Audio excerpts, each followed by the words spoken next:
Cybernation Uncensored.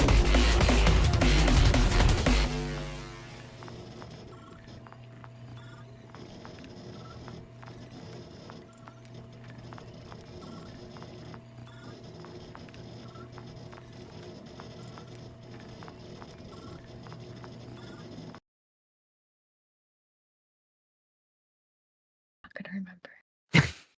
Okay. Rugger for short. Or rug. We are live, guys. How's everybody doing? Let's do Doing good. mic audio. How do we all sound? Check 1, 2. Chat, Check, let us know how we check. sound. Amazing, of course. Testing. Am I blowing out your eardrums yet? Maybe. Am I blowing out your eardrums? Well, looks like we are good. Got a good sound check confirmation from chat. Welcome to everybody to Cybernation Uncensored, where today we're going to be running Neon Lords of the Toxic Wasteland, a gonzo, old school essentials, punk, old D&D game that's just going to be over the top, hopefully really silly.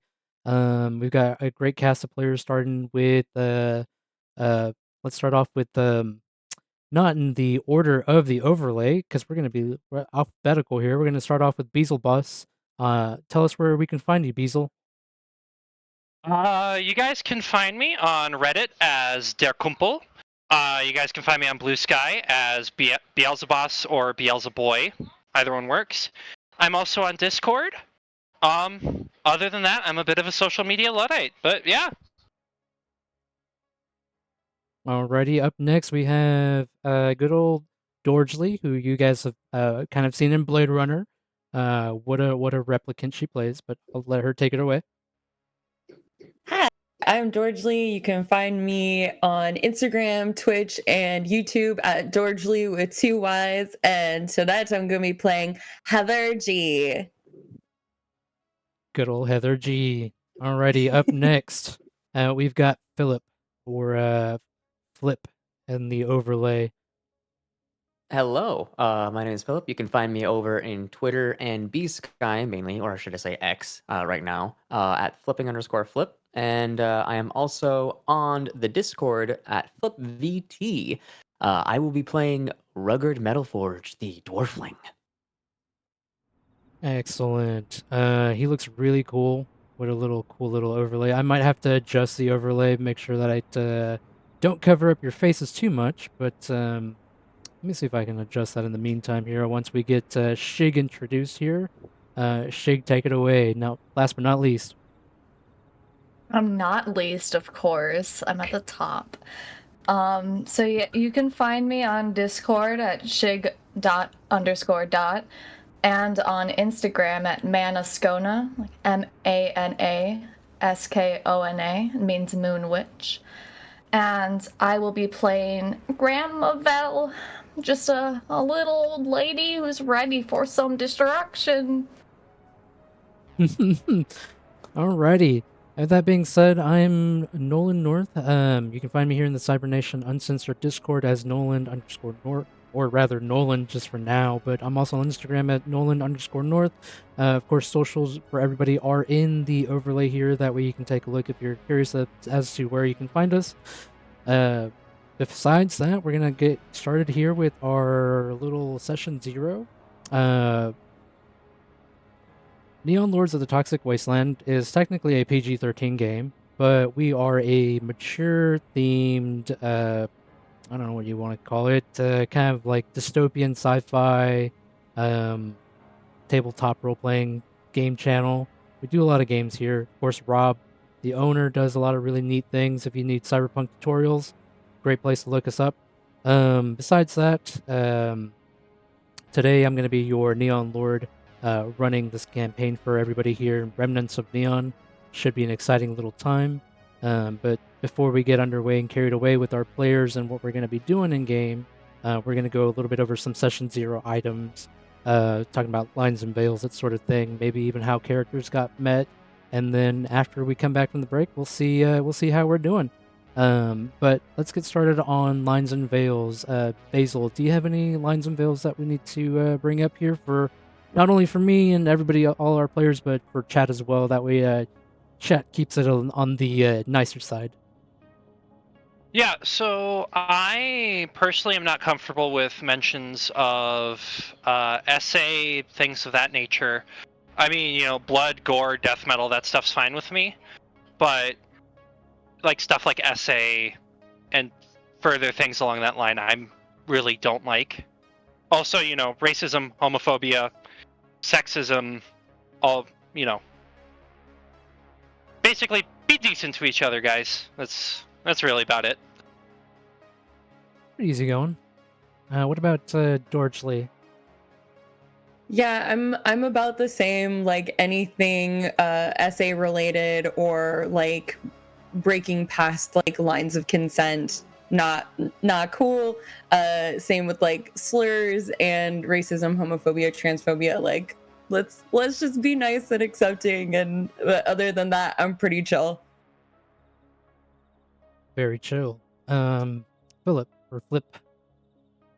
I am gonna be most of the same here. I am really down for anything. I've played horror games and other things like that, and I am against SA, and I do agree with everything else. Just be a good human being, respect others, respect everyone's boundaries, and just be nice to each other and have fun.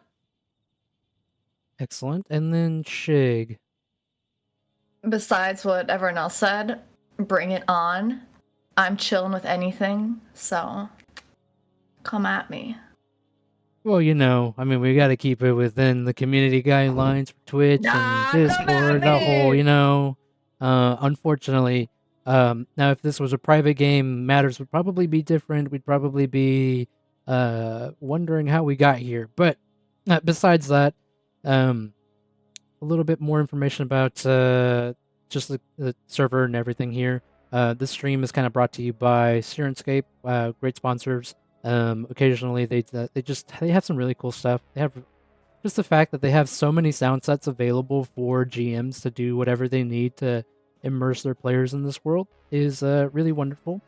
Other than that, how's everybody feeling? Do you feel like you want to get into like some character introductions, kind of talk about characters? Sure. Yeah, I'd be down. Awesome. Alrighty.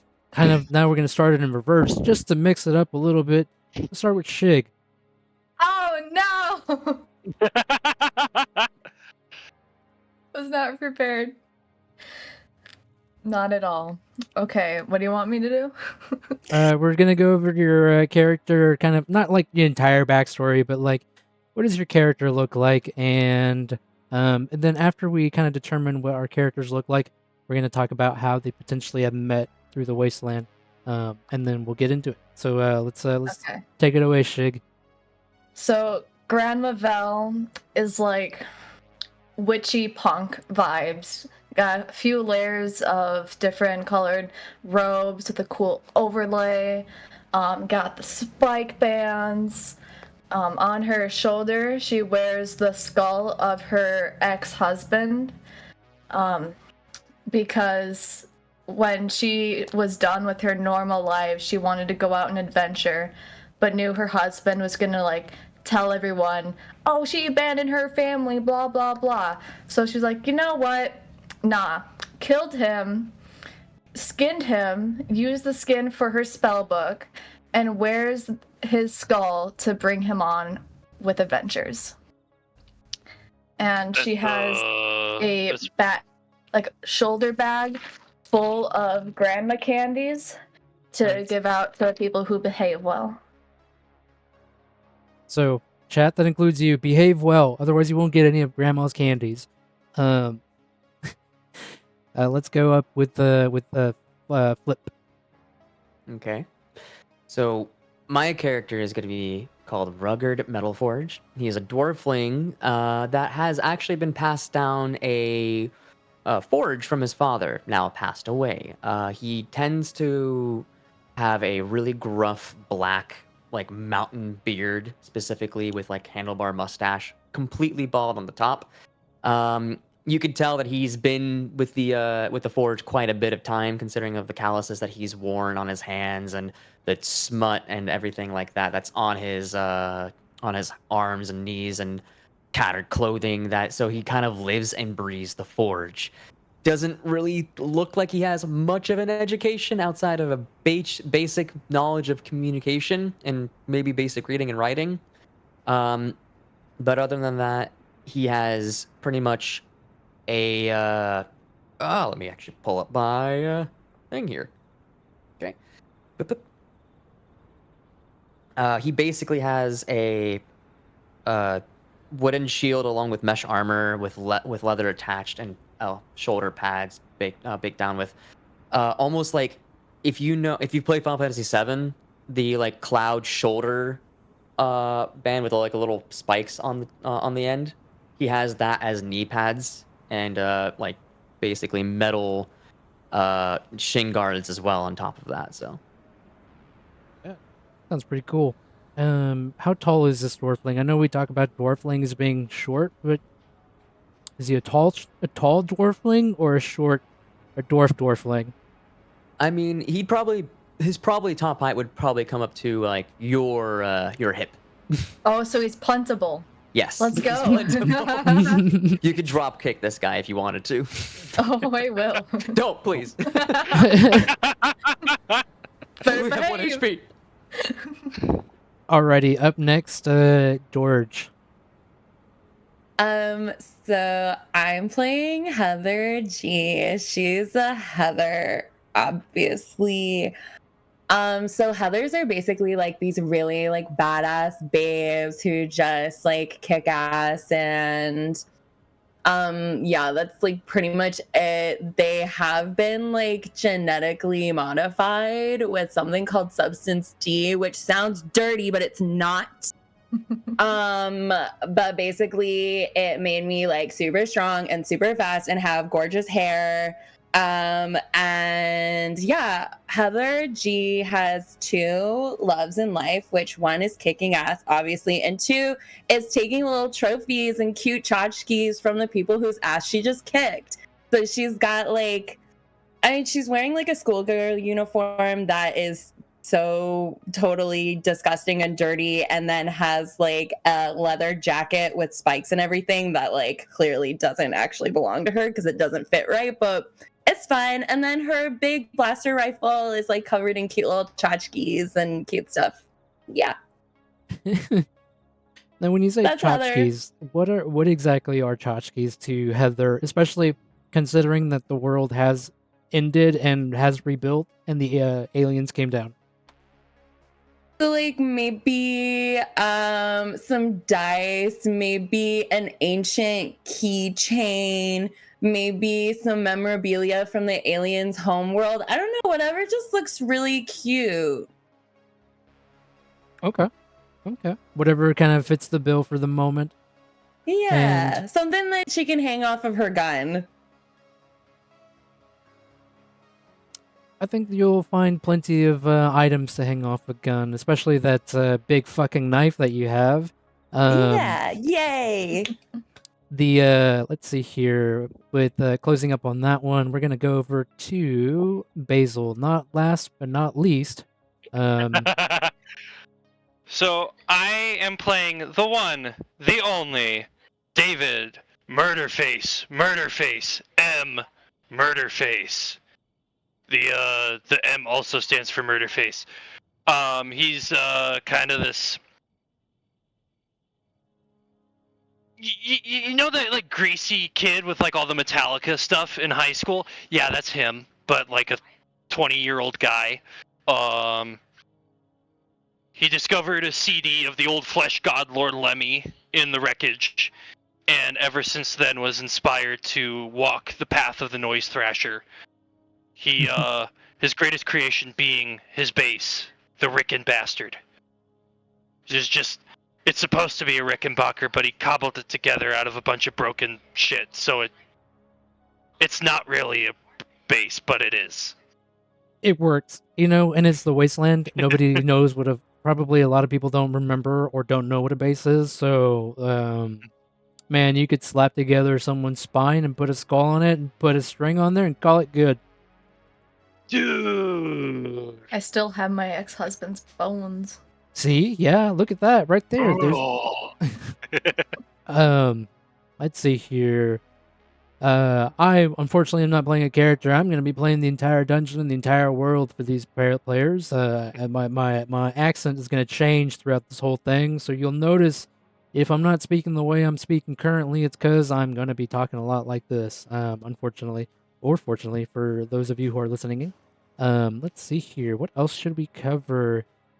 How would your characters have met? I know, granted the situation, we have a really psychotic war wizard grandma who probably performed, the sacred art of giving up her soul to a war or a demon lord. We have our dwarfling who has been part of Neoterra for a little while, kind of maybe lost, and then we have our Heather who, is probably exploring the ruins, right? I would imagine, maybe kind of making a name for herself. Any sort of job that needs to get done that requires violence, she'll do it. Cool. And then our Noise Thrasher probably maybe cobbled together his base and would he have met any of the crew there? What do you guys think? Or I mean, these are just some like really quick ideas that popped in my head off the top of my head. What do you guys think? How do you guys want to meet up with each other? I think Dave probably would have cobbled the Rick and Bastard together shortly before meeting everybody, but his primary motivation is he found an old poster amongst the ruins depicting a tool that would give any Noise Thrasher the penultimate power of the Chaos Winds, the Pick of Destiny, wielded by the one, the only Cajun Jables. Now, so he seeks these flesh gods. Maybe he didn't find the real one, because I don't know if he found the real one. He probably found a replica that he that was sold by some mutant warlord who just so happened to find some cache of them out in the middle of nowhere. Finding originals may prove a little difficult. But I do like that idea. Pick of Destiny. That's what he drives his base with. I know our war wizard, our grandma, kind of, she brutally turned her husband into her spell book. How would she be connected to the group? Well, she's just looking for the time of her life before she dies. So she's just wandering around, probably saw Heather beating the shit out of someone, and thought, this is my calling. And went over, gave her some candies as a bribe to let her go with her. Nice. Yeah, that checks out. It'd be like, oh my god, grandma, you're so old, but thank you. You come with me. I'll make sure you're safe. And then I see her fight, and it's like, oh. Casting a spell, turning somebody inside out. You've heard of the Chaos Winds being harnessed by war wizards. I like that. And then what about Rugged? How would he have... Rugged would have basically gotten into a little bit of bad blood with the mobs or the mafia, whatever it is going on with the bad people. And he came in here thinking that there'd be a nice, good amount of gold to help pay back his debt to said mob. And then traveled with these guys, thinking it'd be a lot easier. Not bad. Finding gold tokens, delving into ancient ruins, hoping for the best. There's so many ruins left over from the olden days before the Neon Wars. So it's a respectable, what do you call it? It's a respectable job. The last thing he has on him is his luck, and that's not been too good recently. Which, Bummer, dude. I guess, talking about luck and how we're going to do +2s. +2s on this one. I know Blade Runner plus twos were, I mean, pretty straightforward. This one's going to be really straightforward. We're on a D20 system, so we're going to add plus twos to our D20. If the players also give, or sorry, not the players, but if chat gives me minus twos, I'm going to use them because why not? It's fun. Pointless and random things, those are really easy to come by in this game. We'll incorporate them some way. And negative and positive plot twists, I can work those in somehow, but I would say be wary about using those. They might not have the full effect on this one because the players are going to be dungeon delving, and they might I don't know how they're going to have a negative plot twist there or a positive plot twist. So I'm just kind of like full disclosure, putting that out there for y'all. Besides that, I think we've covered everything, guys. I think we did little player introductions, characters, and we did how we met. How does everybody feel? Do you guys want to feel like you want to start the adventure? Let's roll! I'm down. Let's go. Okay. So, let's see here. Take a deep breath and get going. Change the music just a little touch here because won't need this one just yet. You've been marching the crusty edge of Nueva Angeles' outer rim for what feels like several eternities and at least 2 hangovers. The wastes stretch on forever glowing, twitching, pulsing like a dying arcade cabinet. The wind kicks up, laced with radioactive particles that tingle against your face. Yep, it's either a light burn or your new mutant power coming in.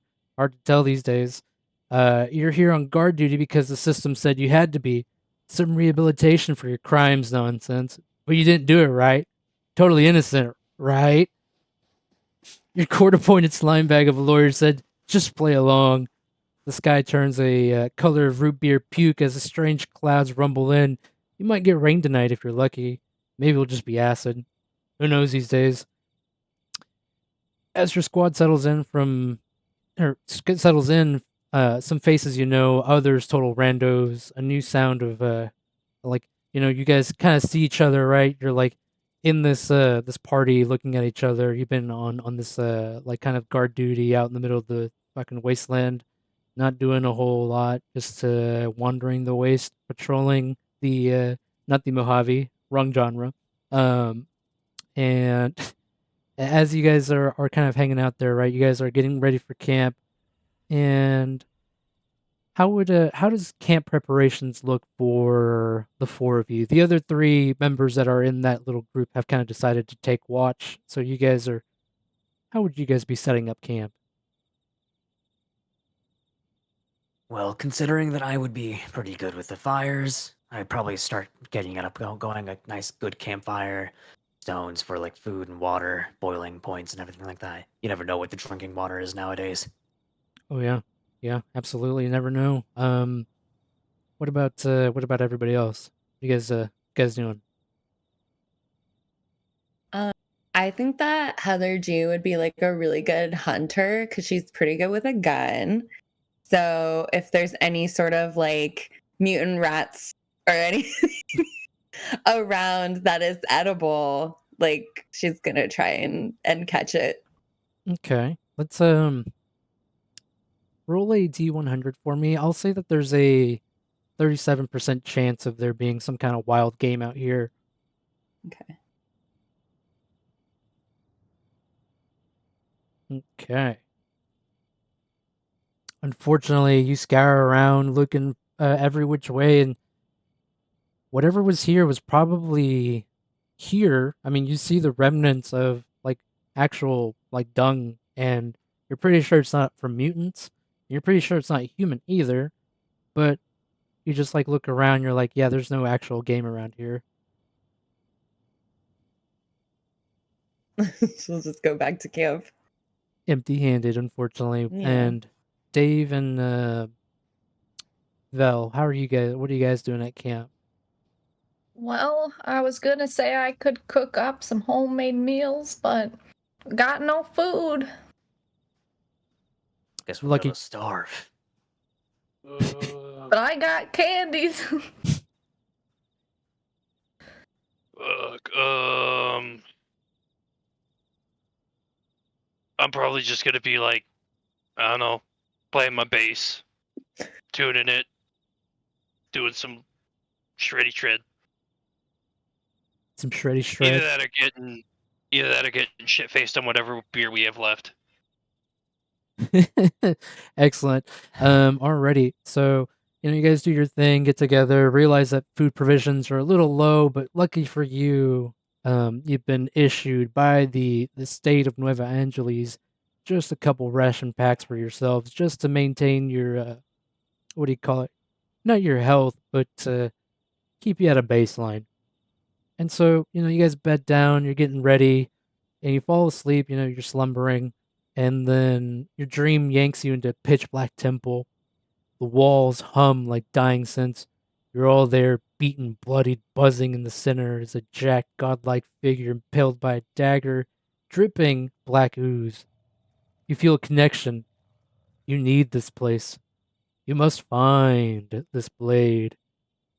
As you all grab the dagger, the body moans deep and distorted, and the pus bubbles forming a face that screams, "Buy now before it's too late!" And then you hear an explosion, and all of a sudden, these winds are ripping. Your tents are like being torn apart by the winds that are ripping, and like you wake up and you see that there's a sandstorm that's developed, and it's just like it's dark. The sun is peeking through. The sun is just like a little ball of fire out in the distance, and from one of your companions there, not from you guys, but one of the three that are out there, you manage to see that one of them has been shot. Their head is now missing. Well, you think that's where their head was. You can't tell with some of these mutants anymore, but you hear muties from the west. They're riding choppers, and then you see cresting the dunes. You see a warband of 70 mutants with cereal box armor and breakfast cannon weapons. They're riding sand choppers. They're belching confetti-colored smoke. One rides a radioactive gopher the size of a car. Another has a television for a head, and they're playing static and infomercials on loop. And like as they're firing and like gunfire's erupting. It's just this crazy, wild, basically morning. You look at the time, and you just so happen to see that it's about 7 in the morning.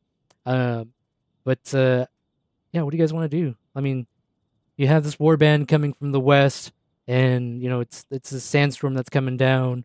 You just had a dream, and you haven't really looked at anything else. You have your provisions, you have everything that's equipped on you, ready to go in your backpacks, but this warband's coming, and they mean business. Oh, I'm ready to fight. I don't think that's a good idea. We're only 4 people against a warband. Well, it's more like 3.5. All right, enough with the short jokes, please. It's not a joke. I'm just being honest. Oh, thank you for your honesty. What the Anyway. fuck was in my beer last night, man? Actually, that is a good question. Like, that was some bogus bullshit, dude. Are those guys wearing fucking cereal box? No, they can't be serious. Oh. Just then, another What a weird grenade, dream. another explosion lands, not but like 30 feet from you guys. You I feel like the explosion just like brushes and moves the sand around you. It's beginning to get really dusty. It's almost providing like this like cloud of cover. I think we should actually get going now, actually. We'll use as the they're talking, is it just complete like desert or complete wasteland, or is there anywhere that around that it looks like we could take some kind of cover? Yeah. So as you've have looked around, all of you've noticed that there have been some like lost, forgotten ruins way off to the east. It's about maybe a good, say maybe like a half a mile walk, maybe like 6-minute run if you're really, really fast. I say 6 minutes. That's pretty slow for a half a mile, but I mean, considering how much gear you're carrying and it's pretty sandy, there's a little bit of caution, right? Look, I want to fight these guys as much as the next person, but I think Regard is right. We can't defeat these guys, so let's go raid these ruins over here and just like take some cover, okay? First smartest idea I've ever heard every day. In the Oh day. my god, it finally happened. What okay, so we run? Yeah, that's We run now. Rugged. Bogus, man. In the All cover of it. right.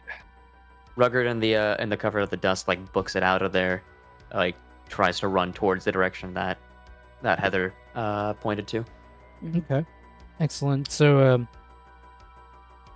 you're running, right? And you hear these sand choppers. They're like the sounds just revving. It's like you have no idea how they're fueling these things up. You know that fuel's been extinct for a long time. So they probably just found a cache. And like as Rugged is beginning to run, like gunfire is like kind of like beginning to pepper you guys' feet. And you, like the Heather and Dave and Shay, you just so happen to like see another explosion just happen over by the warband to the west. One of the bikes explodes and like there's just massive chaos. There's like confetti that comes from it. You're not sure if it was from the bike or from the mutant riding it, but you know that they're dead. But as soon as that happens, you see another missile like just come in and decimate the other 3 members of your party, and they are now dead, exploded and gone. Those ruins that are over there, right? It's neon warped rubble. It's kind of like twitching, like it's kind of like almost like it's very eerie. It doesn't make any sense. It doesn't seem like it's. You can't tell if it's because of the sand that's like obscuring your vision. But as you guys are trudging along, you're getting close to the to those ruins, and then out of nowhere, like the sandstorm kind of like dies down, and all of a sudden it's quiet, and the warband, you don't hear their choppers anymore. In fact, you look around and feel like you're just in the ruins. You don't feel like you actually the distance that you walk to get to those ruins does not make sense to how fast you got to the ruins. Now that you're in those ruins, you kind of see the shack. It's kind of just this like 10 by 10 shack out in the middle of nowhere, kind of surrounded by some ruins. And there's a door that's right there. There's also some ruins behind it that are kind of derelict, but you can tell that the whole area is kind of maybe like maybe 120 feet to the west, to like west to east, and then 120 feet to like east to south, or north to south. My bad. So like kind of like the square compound of ruins, and you have that shack in the center. What do you guys want to do? You said that there was a door. There's a door. Yep. Okay, I'm gonna go over to the door, knock. Be like, hello, is anyone there? At the door here, you don't. Groovy, man. God, that's strange. Shack in the middle of the desert. At the shack here, like you go up to it and knock on the door. The door feels very cold. It doesn't feel like it's been sitting out in the early morning sun. Ambient temperature probably tells you that it's somewhere like in the 90s. It's really dry. It's not humid, but it doesn't make any sense how this door is really cold. But you get no response. I'm gonna walk up and try to jiggle the handle a little bit, see if there's any force blocking it. As you jiggle the handle just kind of like opens up, and as it opens up, it just reveals this drop into like nothing. It's a giant hole. I don't know how deep, but it is a hole. Alright, can I try to find a rock nearby Yeah, and absolutely. drop it to see if we can hear it hit the bottom? Yeah, you throw that rock, and it doesn't take but like a half a second, and you hear this like nice little plunk, as it hits the ground, and once it hits the ground, you can kind of hazard a guess that it's maybe only a 30-foot drop. I mean, I have some rope that like I could tie and we could rappel down if we want to do that, or we could just jump it. I'm cool with either. I think I like the rope idea. Yeah, you would, wouldn't you? Listen, As you're twice my size. as they're discussing this, Dave is just kind of gonna like lean over with the entire top half of his body and go, "Hey, anyone here?" We didn't hear you. You cut off. Yeah, Discord cut you off. Mic. No, he's gonna lean like top half of his body into the door and just go, "Hey, anybody in here?" You hear some skittering and you hear some like grunting. But other than that, you don't hear anything else. Dude, I think it's empty. Okay, that's good. Though, you made sure to check, right? I mean, I just yelled in there and no one responded, so... Did you hear Oh. anything else? Go down there and check it Oh. out.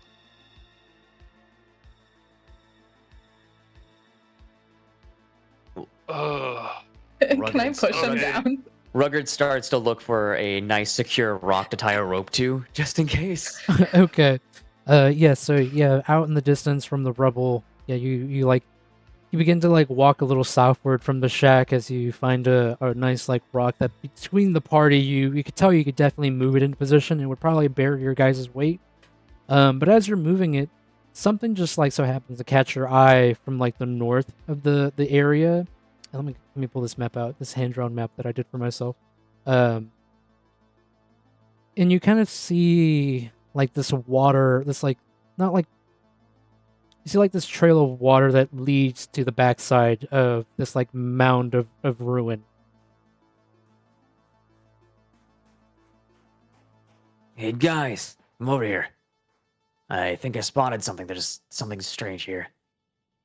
Water moving, water running. I'll go over and check it out. Do you follow the water path, or do you just like look at the water from the rock? I'm gonna Um, follow it. I will try to do the same, keeping the at least two people together to make sure nothing happens. I don't want to drink the water. You don't want to drink the water? Okay. I want to. Oh, you want to? This water here, you like bend down, you like scoop some up, and you like give it a sniff, and you look around, like given the area that it's in, and you're like, I've had worse, right? And so you like, give it a little quick taste, and as you give it a quick taste, it's kind of cool and refreshing. Like, it seems like normal, unirradiated water for the first time in probably everybody's lives. Hey, what's your name? Rupert? You Rugged. should try this water. It's pretty good. He goes ahead and does the same thing, scoops up some of the water because of his dwarven sense of smell. He gives it a nice whiff. And to you, Do I sense? the dwarf, the dwarfling picks up some of the water, almost like it's so refreshing and crystalline. Like you put your hands in and you almost like splash them on your face, and you're like, this is perfect. This is just perfect water. Oh my god, guys, fresh water, and he's screaming it. Okay. I'm gonna fill my horn with the water, so I have some. Stay hydrated. Dave's just right? kind of gonna shamble on over and like start like cup it with his hands, just start slurping, and then immediately just go like, "Oh, dude, it's not even beer. What the fuck?" Yeah, this is what helps with hangovers, dude. You need help for hangovers? Maybe some people do. Dude. He Doesn't even begins. taste like anything. Rugger does the same thing and begins filling up his water sack a little bit. Gotcha. Yeah. Heather's gonna go over there, kind of like in an army run, like her blaster's out, and she's just like making sure that there's no one around. Okay. Awesome. And I can see that. then- Yeah. Yeah, and then when she goes over, I forgot to buy a horn, so I'm just gonna drink with my hands. You know what? Let's see here. Just because it's some ruins, if you want to take a turn, maybe just so happen to explore to see if there's any water, or I mean anything that would be suitable. I'd say that there's probably a 42% chance, and we'll add 10% Okay. and if anybody else wants to help the Heather find it. What do you guys want to help her find it, or do you want to just let her do it? I Yeah. will. I'll help her. Awesome. So Okay. that's Another 62%. D100? And Dave, are Okay. you helping her or just kind of doing your own thing? Yeah, I can help. Awesome. So we'll make that a 72% chance of there being something to scoop up some water. Unfortunately, nothing is solid with that 90 that you rolled. Like, you find a Damn couple of it. mugs, but like you find a mug, and as you go to pick it up, like the mug is just like it's perfect. Like it's in the sand, right? It's perfect. It looks like it's pristine, but you like pull it out of the sand, and it's just like missing the half bottom. What luck, right? Dang it. In the rubble, do I spot any like cloth or anything like that I find suitable that can hold some water? That can maybe like double layer? It would take a little bit of practice. Being a dwarfling, working in the forge, I'd give you that, absolutely. Mhm. And then I'm gonna as you try get, to make a makeshift like water pail for her. yeah, I'll give that to you. And the reason why it's given your history and who you are, yeah, I'll allow that for you. But as you guys are like looking at the water, right? Like a scent further up north kind of like catches your like nose, like you're just like your nose hair stand up a little bit, and it smells a lot like fresh flowers. But you can't really see where that smell is coming from. You know, it's like from the puddle that you're at, right, to the north of the puddle of this like rubble hill. You see that there it bends to the left or to the east, sorry, to the west. So puddle, you're sitting at the puddle about maybe 60 feet northwards, and then about that 60 feet it begins to bend to the west or to the left. So you know that there might be something over there because the water kind of like Mhm. goes over there, and you're getting that smell from over there. All right. I'm I would gonna say take my glasses off so I can smell better and try to follow where that scent is, you know? Get rid of Awesome. one sense, your next one is like so much better. So as you're walking over there, Vel, you're seeing the water kind of like begins to turn like a muddy purple, and as you get around the corner, you see this. Let me see here. You see this. Just to make sure that I got this right, got to scroll back up in my Word document. I don't see it, I smell it. Oh yeah, you smell it, yeah, because you took off your glasses. I mean, that doesn't mean that you, Mhm. unless you have your eyes closed. One sense is bad, the other one is good. I'll Uh, plug my ears so I can smell better as well. There you go. Just plugged ears. You don't want to hear the noise thrashers bass playing. But you see this 25-foot wide pool. It's kind of shaped like a mushroom cloud. You kind of see it pouring into a small cavern. Kind of leads almost in the same rubble that the other door is in. So you know that there's probably two ways into this place. But as you like look around, right? Like As I smell around. you smell around. You're smelling those flowers, and the war wizard yourself, right? You're a Grammy. did Grammy do any kind of like agriculture or anything like that? Oh, she had her little garden out front, but that didn't last long when her kids decided to stomp all over it, and that's when she knew these little rats are the worst. Once they grow up, I'm out of here. My flowers. Okay.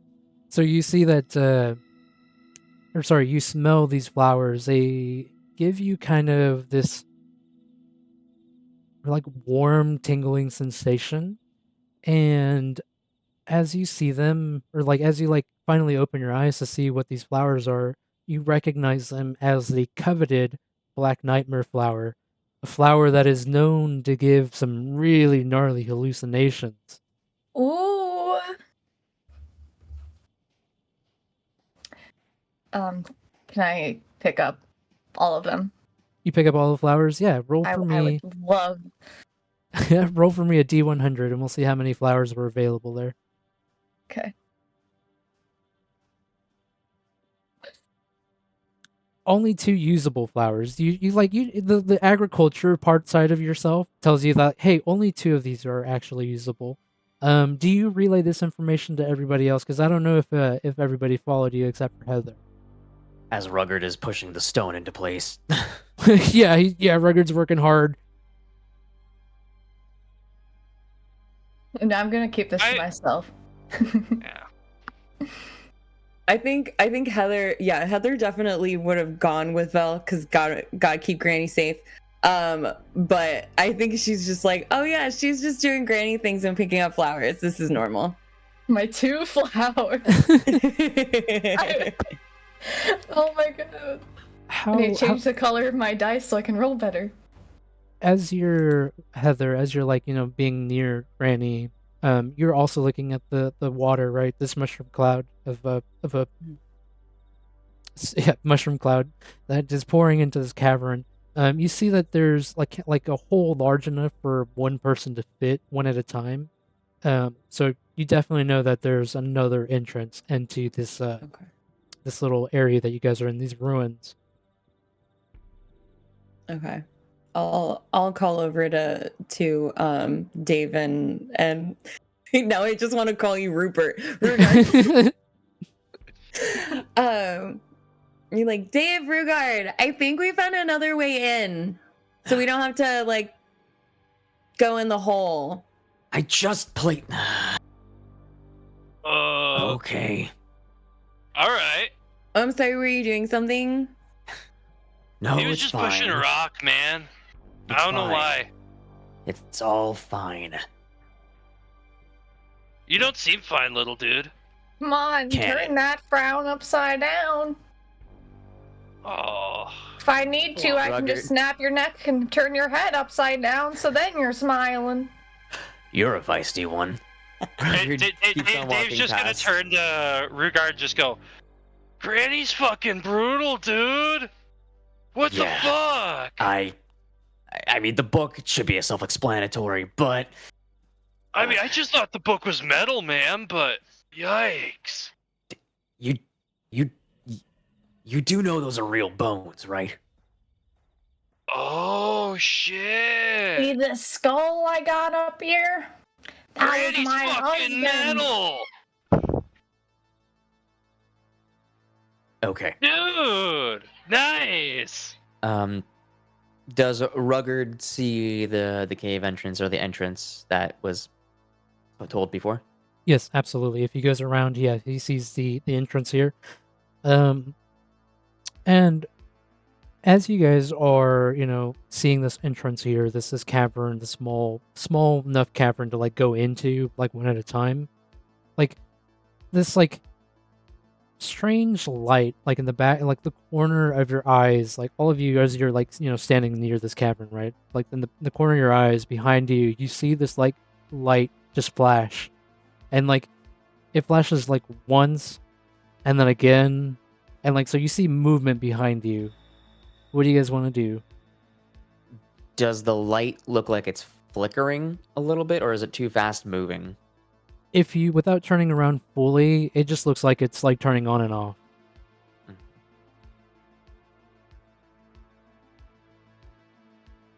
Would you like to turn around? And I turned around. Yeah, Right. I will. Turn around.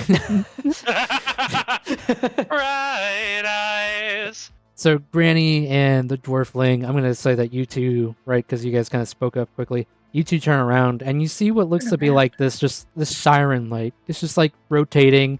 It's just this, it's just casting this really bright light towards you as the light's oscillating.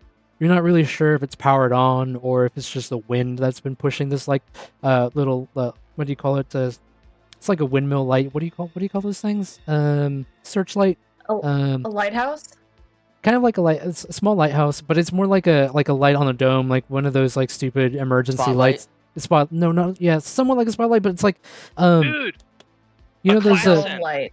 those siren lights, those fake ones that the cops put on top of their cars when they're being goobers.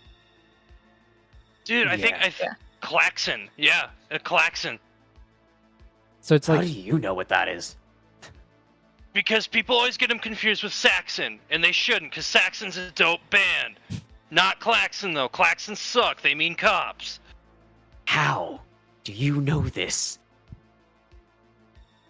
I don't know, man. I live by the thrash. The All thrash right. shows me things. And beer. then- I drink a lot of beer. as you see that light, right? It's probably no more bigger than maybe like a foot tall and maybe like half a foot wide or around. And you kind of just see it's like on the ground, and the way it's spinning, it looks enticing. Looks like there's something there.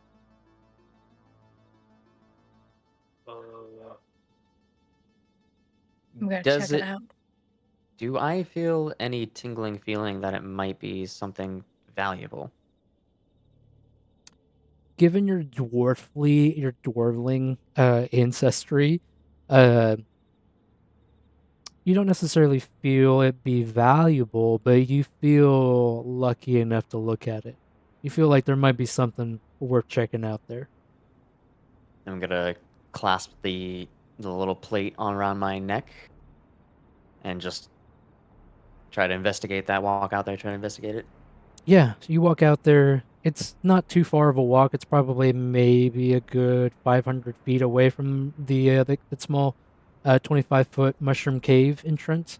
And you see, as you approach it, you kind of see like the sand is like falling into this like over the edge. It's almost like a waterfall effect. And as you kind of like see where the sand is falling, you get this like cold draft that comes up from it.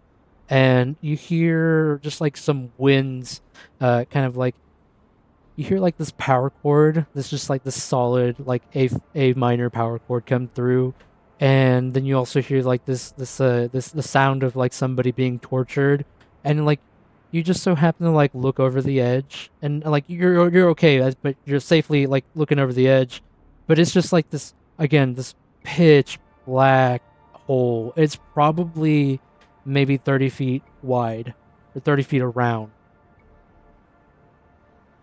I'm gonna call over Dave. Dave! Hey, Yeah? come over here. All right. Seems like there's and some music playing. It might be up your alley. Dave's just gonna like shamble on over, just kind of like, all right, dude. What do you need me to listen to? Listen Where are the closely. sick jams? There, I heard a chord. I don't know what it sounds like. You're the more musically inclined. Here. Would I recognize, so if I listen to this, would I recognize, say, oh hey, this is a song, or oh hey, this is what's going on? Yeah, absolutely. If you take a turn waiting, it's about 10 minutes listening in, trying to discern, because it's not like a constant blast of these chords. It's probably like every once in a while. That is something I'll leave it up to you guys if you want to take that turn there.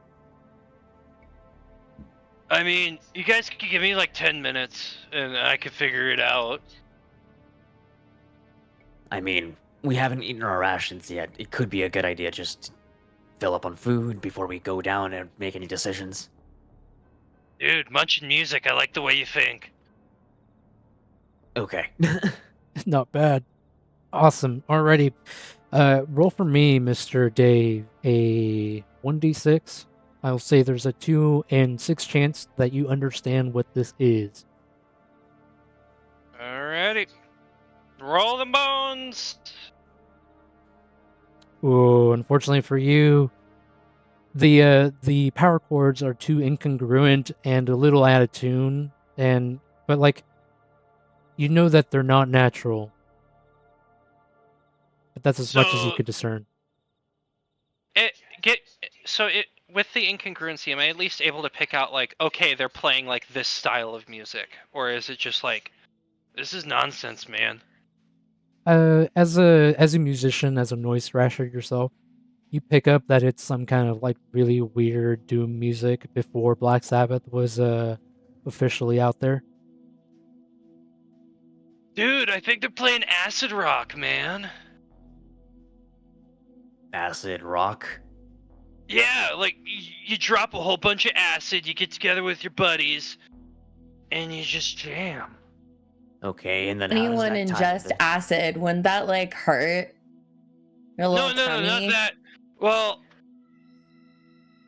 you know, they never said what kind of acid. Flesh God Lemmy only ever mentioned, like, you know, doing a whole bunch of acid with another flesh god named Jimmy. So Okay. But he never gods, said what kind. so gods can ingest acid. We just can't.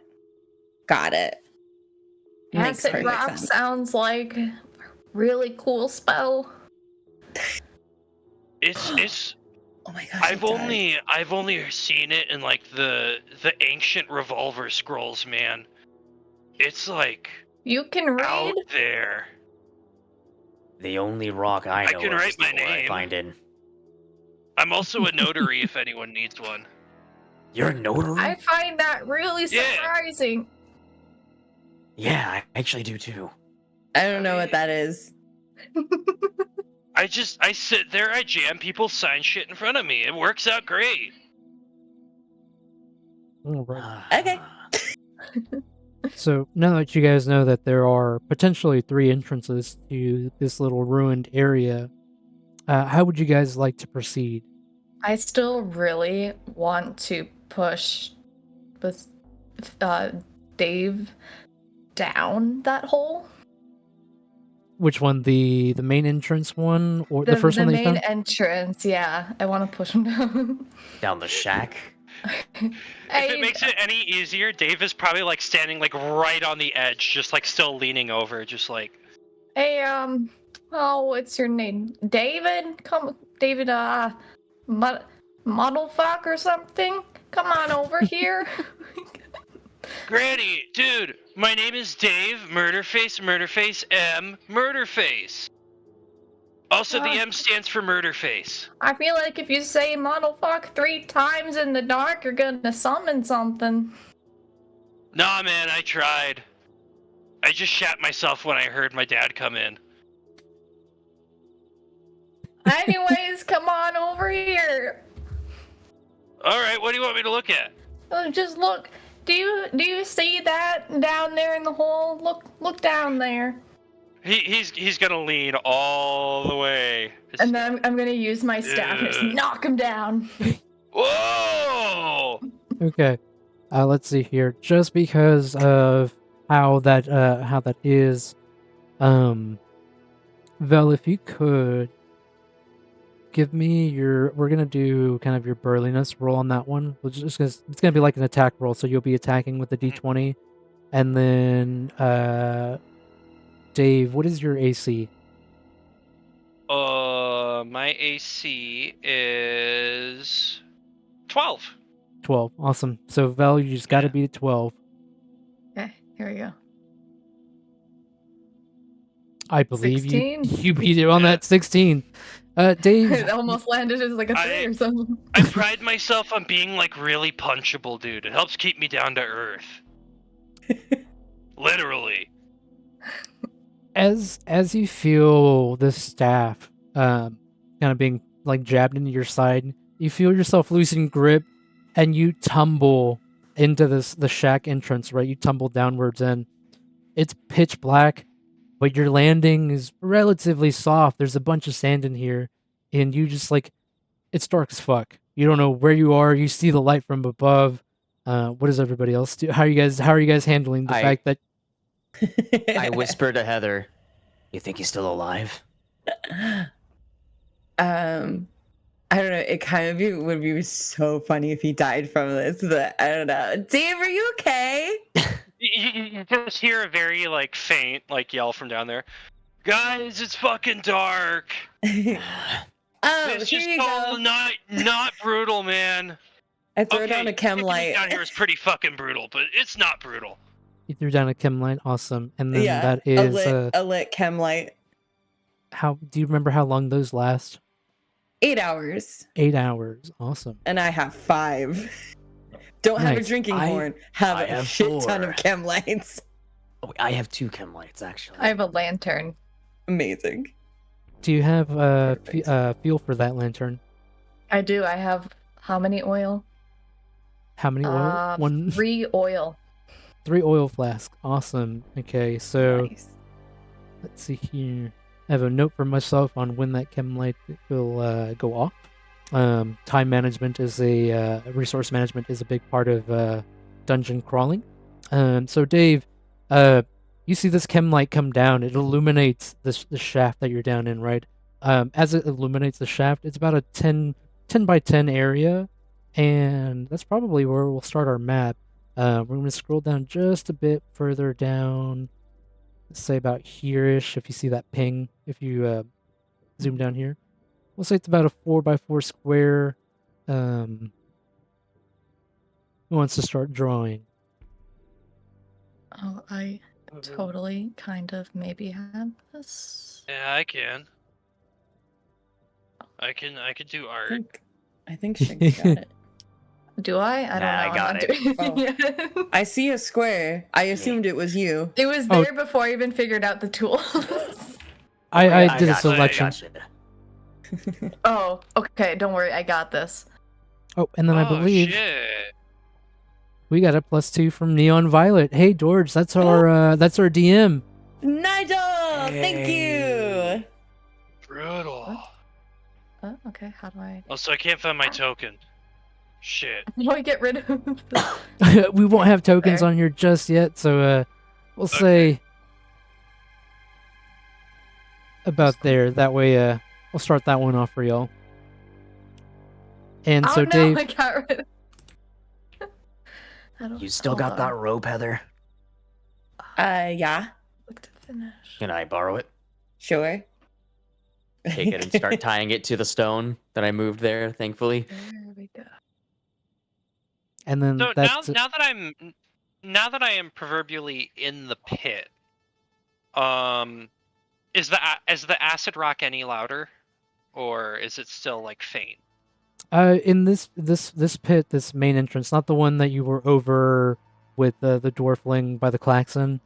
This pit is kind of silent. Besides that, you could also spend a turn listening for noises, hear noises, if you want to. But other than just like general ambiance, you don't really hear too much other than like your teammates moving their feet around up top, and you hear some small skittering. But other than that, you don't hear too much. And you see with that chem light now you're holding it, you can kind of see this double door that leads to the north. Hey, guys, there's a door down here. Give us a second, Dave. We're tying off a rope. We're getting down there. This pit's really fucking lame, man. Where's the beer? What if the beer's behind the door? Oh, dude. With that, Dave's gonna like shamble over to the door and start like trying to open it. Okay. On these doors here, they push in like immediately. You just like kind of push them, and then they straight up push in. It opens up, and with the chem light, let's see here. With the chem light, you have that door that opens up, right? And as you open it up, the chem light only provides about 5 feet of viewable distance. But people can see you when you have the chem light on. As you push these doors open, I'm going to...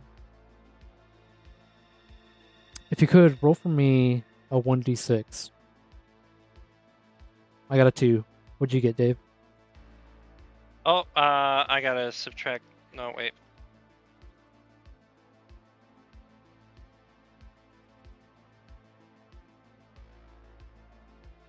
I got a 3. 3. Awesome. So with that being said, you are not surprised, Dave. However, you caught the members of... You caught the members off guard here. So there are... Kind of after you push that door open, you hear the noises of 4 very large humanoid-esque creatures. With the lights being so dim in here, it's like actually pitch black still. It's really difficult to tell what's in here. But you hear or you see these humanoid figures, and as you kind of like look at them cautiously, you see that they have like, you just so happen to catch the glinting of like these very large canines coming from underneath their mouths, and their noses are like pushed in, and their ears, you see their ears are very pointy. You can't tell if it's because of the chem light glowing green, but you're pretty sure they have green skin. You do have a turn on them. What would you like to do?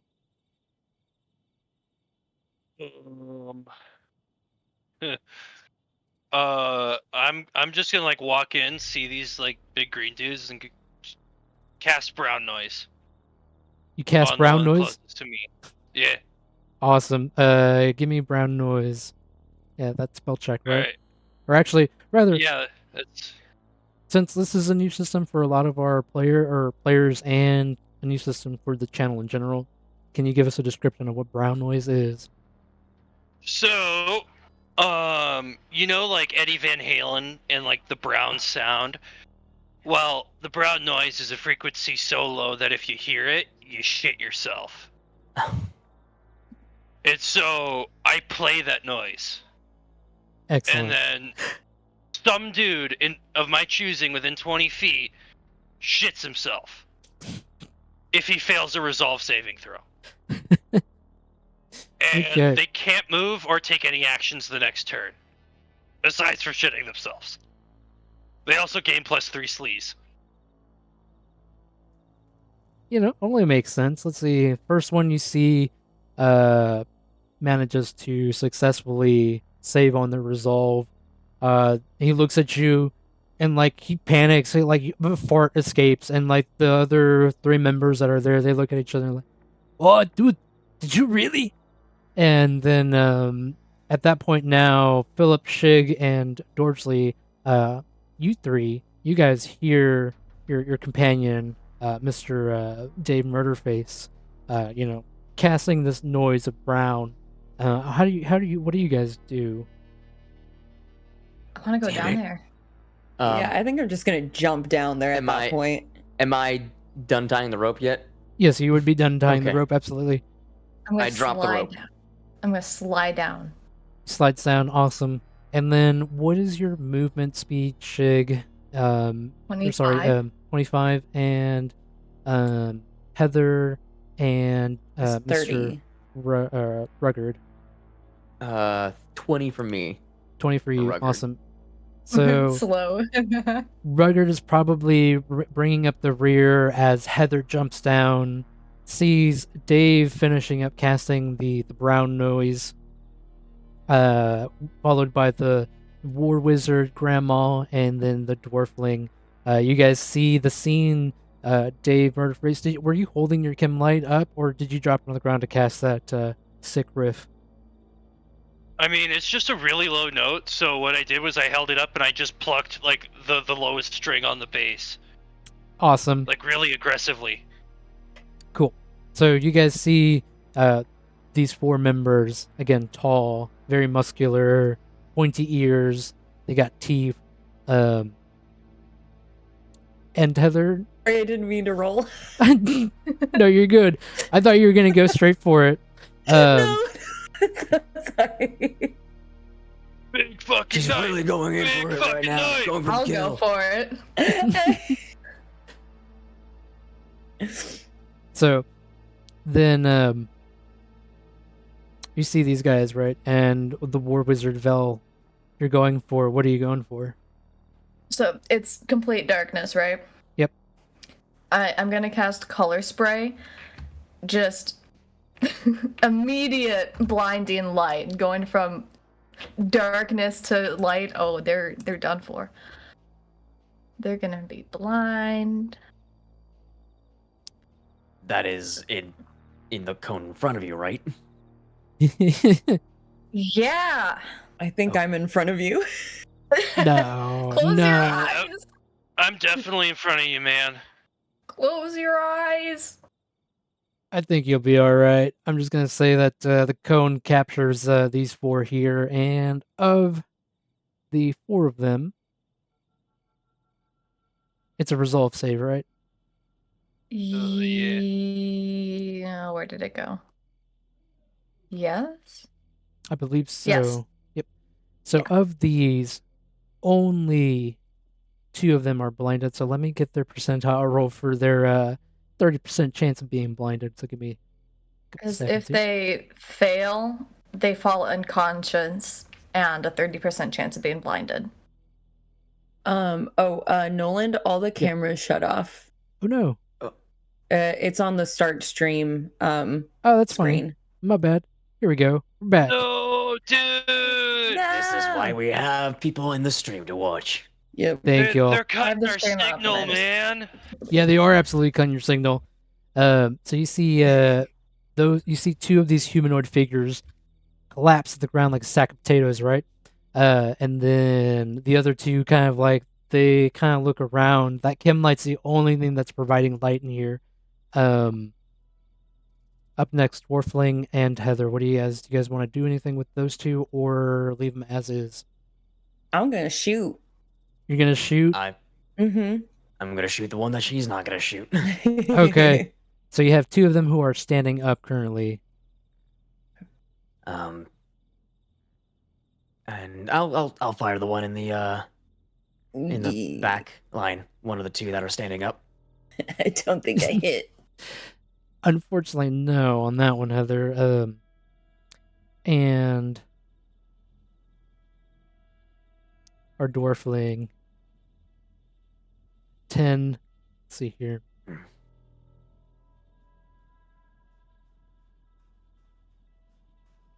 Unfortunately, that is not a hit either. So the blaster, the rifle, the sound of this echo, the sound of the blaster goes off, right? And it reverberates inside of this tiny little area that you're in. You can tell that's large, but not like super small. It's probably a medium-sized room.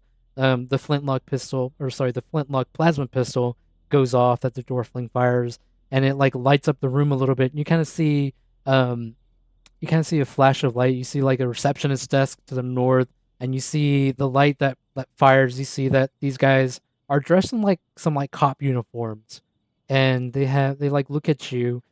And now that they are no longer surprised, we're gonna go for initiative. Who wants to roll a d6? I will. All right. My luck's not been great. Don't worry, I got you. I got a 5. I'm gonna get better. Nope. A 2. Alrighty. So How does the hallway look, or is it a hallway right now?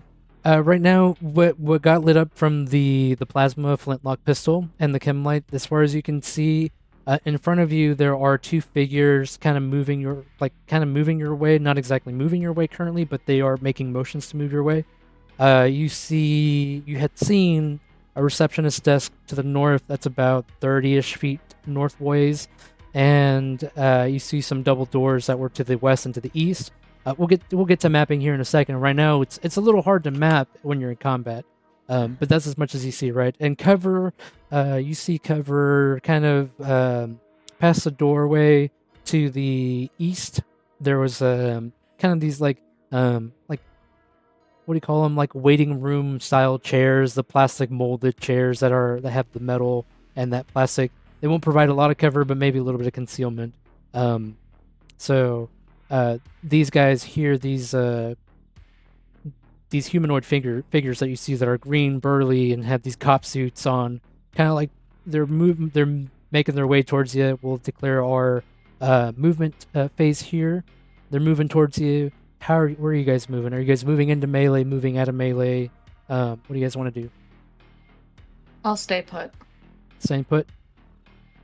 Moving to out of back up. melee as much Moving as out of- possible. Okay. I'll try to back up to the wall.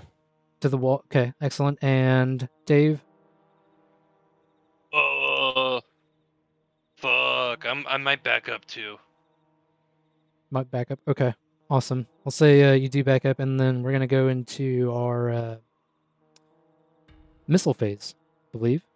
Give me 1 sec to double check that. It's been a little bit since we've run combat in here, and I want to make sure that we get our combat section here correctly. And this book is large. Okay. Dude, big books, man. Big books. I wouldn't know what they look like. My mother tried to teach me.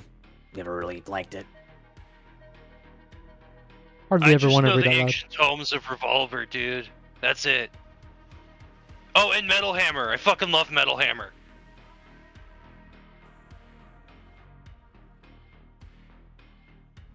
Combat. I forgot where combat was in the book. It's like way in the back. Buried underneath all the badass riffs, dude. Yeah. Bro, That nice. been way over my head. I should have stayed in the mines. Okay, yes, so it'll be missile Oh, you're phase. fine, Rudolph. Rugged. Missile phase. Missile phase. So these I have a humanoid missile. figures, since they won initiative, they're gonna see you guys, and they're confused. To be honest, like the light of the chem light shows that their faces are a little bit confused, and they look at each other, and they kind of just like they begin to pull out their firearms, but they move closer, and that's about it for them. What are you two doing? Or those of you who are gonna fire? I'm gonna Shoot. load another shot. Awesome. Roll me that. Quick, yeah. quick question, Nolan. Because I do see on my blaster rifle, I do have a +1 bonus. I know as a Heather, I get an additional +1. Is that the additional +1, or do I actually have a +2 bonus? I believe that's a plus. It's just a solid +1. The It plus was one just- that was on, would be the modifier added to your roll. Okay, so it's already accounted for on my character sheet. Okay. I just wanted to make sure. Come on. Those are some good rolls, I believe. We got a 19 and a 17. Both of you give me your damage. Okay. And I am going to use a Hella point, and I'm going to do the the auto lock feature. So it's an additional 1d6 plus my level plus my attitude modifier. Awesome. And then I have my damage is actually explosive. So I do 1d6 plus 1 damage on that one as well. Perfect. Rugged, explode your die for me.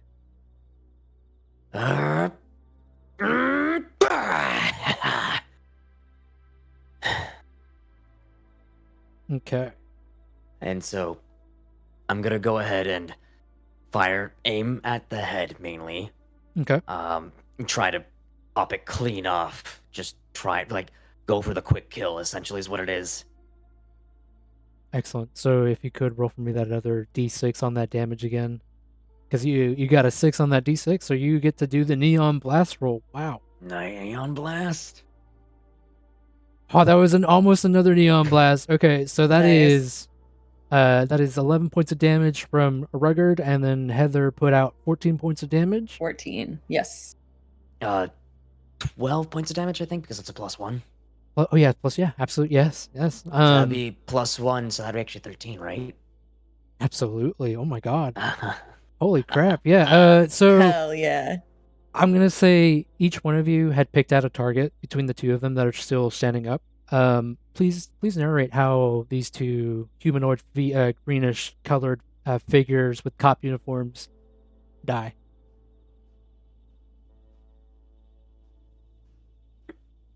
Sorry, I was reading chat. What did you just say? You're good. We're explaining how the person died. Oh, okay. Each of our people died.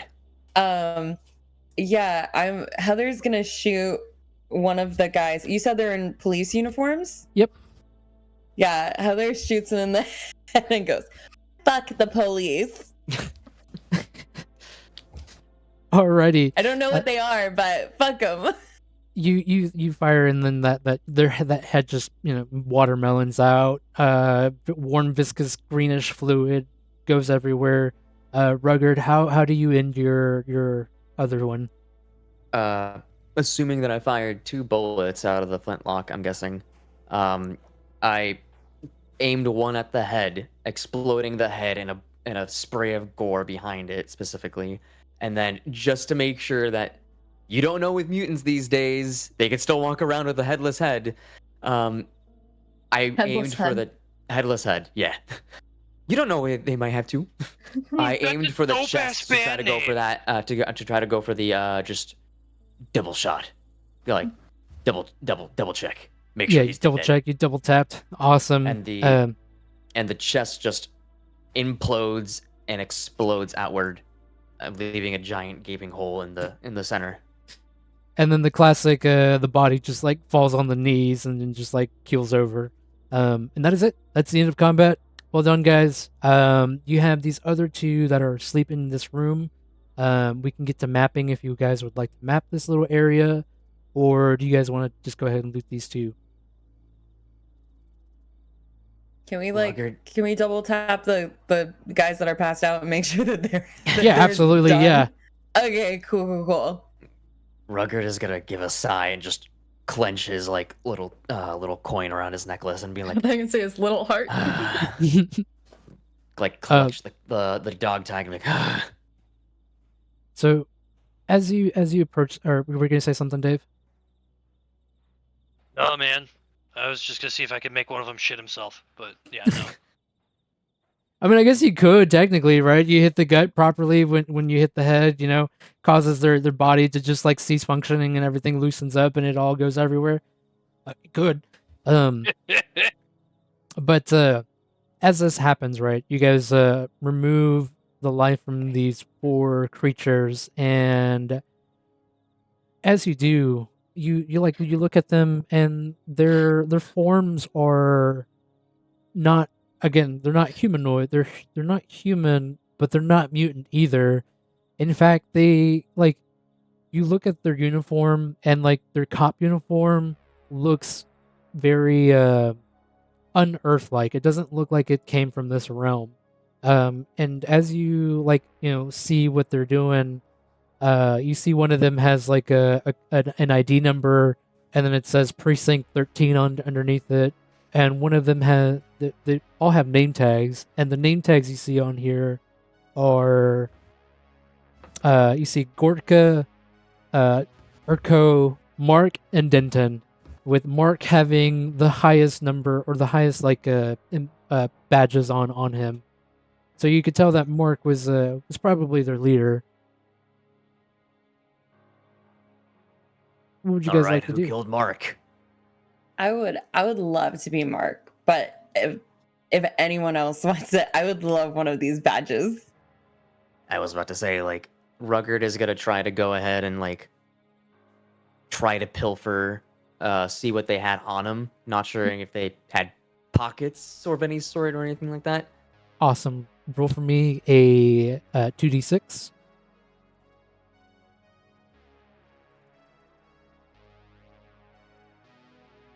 Okay. And we got ourselves, what did we get? We got a 3 and a 6, right? So on the Loot the Dead Dude table, what a name. Tucked away, right, in the one that you find in their pockets, they had a trucker hat with the mud flap girl patch stitched on. Not a bad find. Probably worthless, but you could probably wear it. I'm gonna take it and store it into the beard. Excellent. That's where you're storing your slots. Awesome. That's what the mountain man that you can with the mountain man beard. I can store like an item in there. Wonderful. Alrighty. There's still 3 other bodies on the ground. You guys do have this chamber that we can map out. How do you guys want to proceed? Could I check and see if any of them have band patches? Band patches on them. Given who they are, I'll say that there's maybe a 12% chance if you want to roll a D100. All right, man. Let's do this. And I'll get to start mapping. Roll the bones. No dice on that one, my good sir. Alrighty. Oh, dude. So this room that you're in, right? What about light sources? I know we have a chem light here, but how do you guys want to light up yourselves?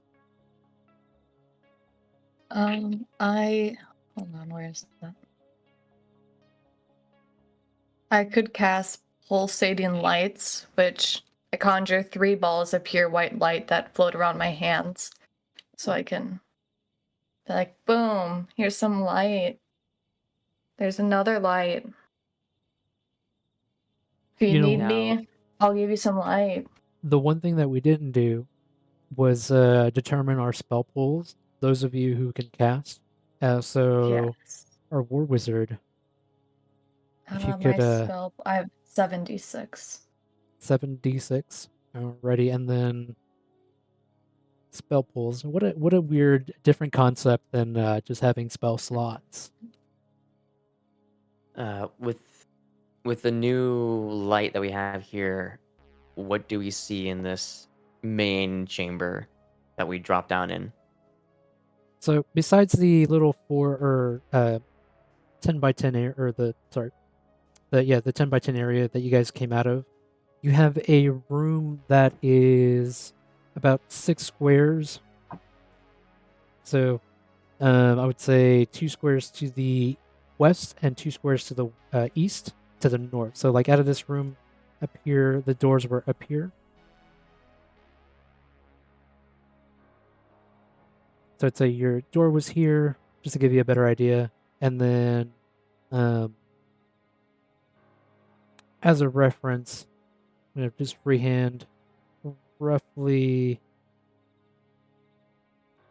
So you have corner here, kind of a corner here,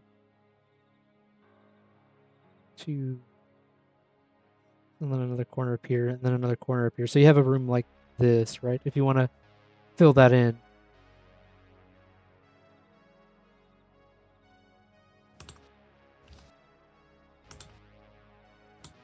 And then sorry. Oh, go ahead. No, yeah, go ahead. I was gonna ask while we're mapping if I could loot another one of the Absolutely, you can. officers. I want to see if they have any little trinkets besides their badges, because I'm definitely snagging one of those and putting them on my leather jacket. Roll that. You also said that we had go ahead. No, you go ahead. You also said there was a receptionist desk like 30 feet north? Yes, to the north up here. Sorry, I almost grabbed your square. It's up here-ish, to the north-ish. About there-ish. Yo, do you guys think the receptionist had a stash? And I'm gonna like run to the desk and start searching it for beer. Okay. So let me get caught up here. Let's do the spell pools real quick. So the War Wizard, you're rolling your a 7d6, 76. right? 21. 21. And then what were the results? How many do you have that are above 4 or 4 or above? I don't know. 2. They disappeared. You had 3. I had 3. Mm-hmm. If you click 3. on the what do you call it? The card, the little title card. Oh, here itself. it is. Okay, yeah, I have a 5, a 5, and a 4. Excellent. So that would be a total of 3 spells that you are able to cast today. Okay, down to 1.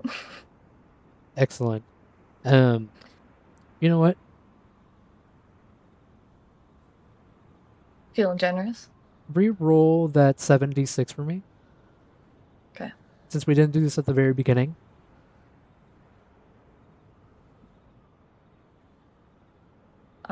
That was a 5, 4, 5, 4.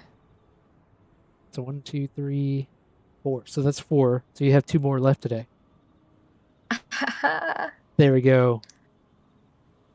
And then, Flip, would you mind changing your color? I believe Yeah, you sure. click, if you want to do like a bright green, that way it like shows up against the background.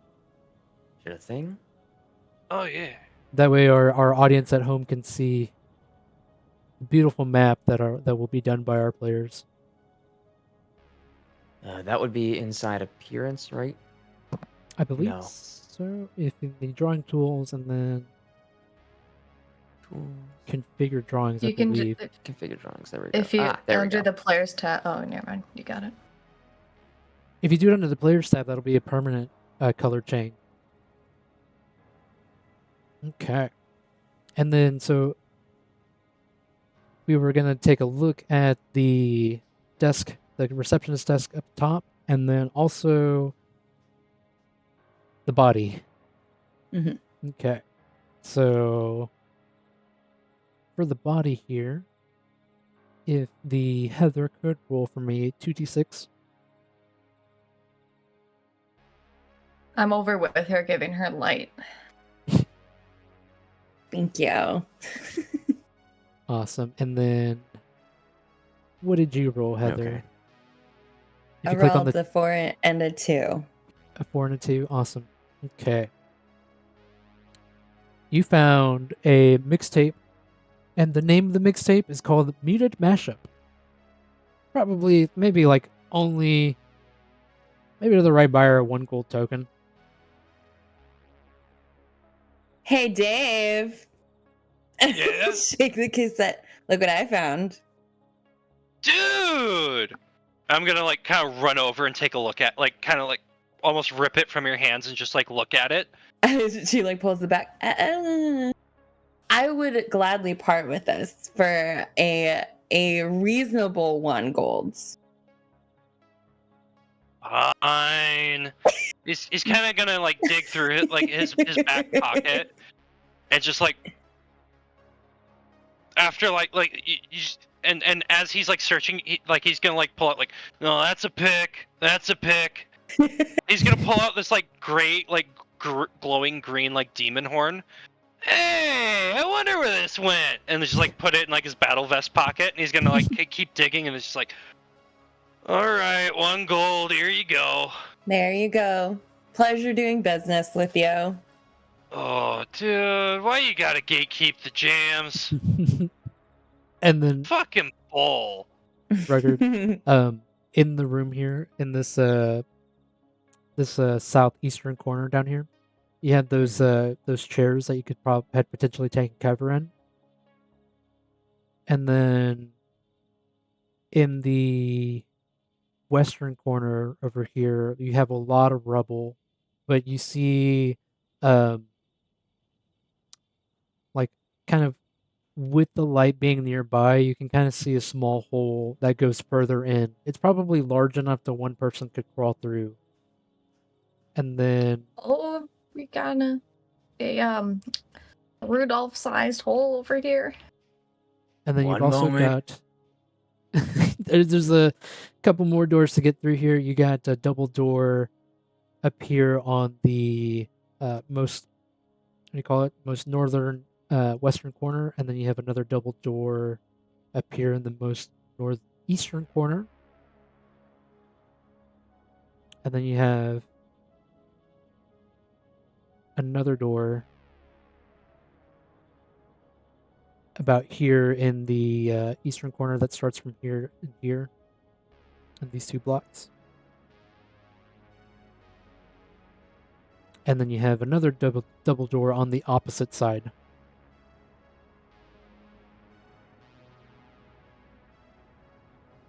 Beautiful. Awesome. And that rubble is all down here for you guys, just so you know. And then let's see here.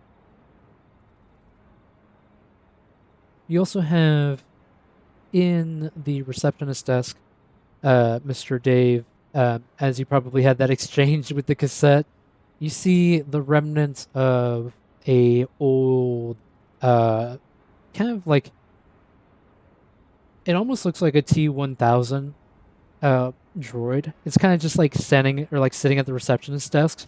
The monitors are all off. They're the old school CRT, really big monitors. But as you like approach it, like the eyes glow red, and it kind of just like activates for a second, and looks at you and says, "Hello." Whoa! Rugged is Hi, currently Metal Man. Hello. What are you doing here? I work here. Oh, dude, that's fucking bull. That's bull, man. Like not like you are bull, but the fact that you have to work is bull. You know? I don't understand what you mean, but I work here. Oh, dude. Well, what do you like do?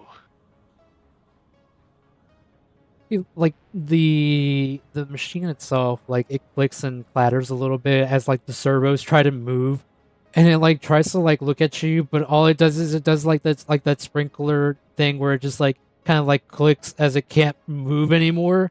You can hazard a guess that it's been here for way too long, and its batteries are running pretty low. But you look at it, and it just kind of like tries to open up the drawer next to it, and it's like it says, "I have ID badges for you here." Oh, sick. ID? Badges? Oh, hell yeah, man! I'll take one. Hey, yo, guys, they got ID badges over here. Come get your shit. And he's like saying that, like gesturing over to the other people. Meanwhile, Rugged's trying to get the rope down that he tied so that he can reclaim it. Oh yeah, Okay. I'd really appreciate it if I could get that rope back. Thank you. I'll I'm go over working to the on it. reception desk.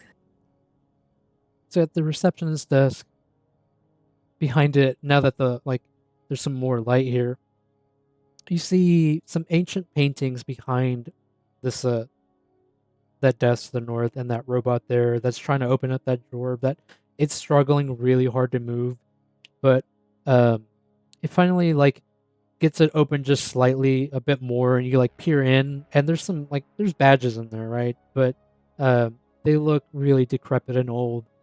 What do you guys, would you like to take a look at them more, or take a look at the painting, or I want to look Uh, at the painting. awesome? Dave's gonna like run around and like try to get to the badges, cause He wants to Oh, see, he wants to get a badge. fucking badges, man. Is there any chance for me to able to get the rope off of the rock from down here? Realistically, I'm gonna give it a 5% chance. So if you want to roll a D100, now the only reason why is because that rock is large. And you're small. You're Mhm. small, and we didn't really decide on how we were gonna tie up that rope on there. We kind of just left it up Alright. to Hollywood tying up a rope. Heather, I trust you. Would you be able to catch me? I guess. No, I will. He slowly blinks at you. Don't worry, it's fine. I'll catch you. Do you Okay. really want this rope back? Yeah. It's my only rope. What if we need to rappel down again? Gives a sigh, climbs back up the rope, up to the top, and tries to flip over the rope off the ledge so that it twirls down. You climbed up and then try to twirl it. Okay, awesome. Correct. Um, Try to unlatch it and just drop it down the hole so we can reclaim the rope. I'll say that that works absolutely. And then, how you're gonna just jump down into Heather's arms? I'm terrified. It's okay. You want uppies? I was just gonna say it's like carrying a Don't little say baby. that. Uppies? No, now seeing the light down there, judging by how high this thing is, if she misses me, would I think I would survive? You would survive. I mean, you would probably be hurting a little bit, but granted that Dave was pushed in here and he kind of had that like softish landing because of all the sand, you know you'll be all right. You're a smaller dude too, so I'm risking it. I'm jumping off and to try to into Heather's arms. Heather, Catch me. What is your prowess, Heather? My prowess is 16. 16. Can you roll for me a d20 and let us hope that that d20 is under that 16?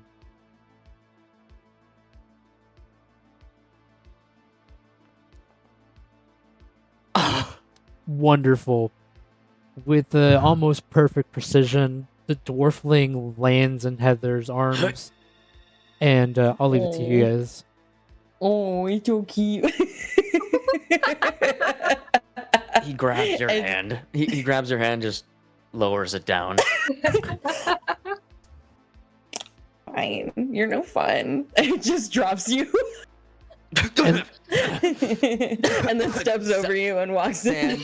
Sand gets in my mouth and everything like that. Dave hears all of that from the desk drawer over there.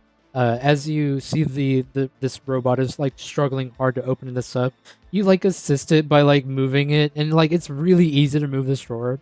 Besides those badges that look really decrepit and old, you like almost you go in to grab one and it turns into like ash in your hands. But you also see there's about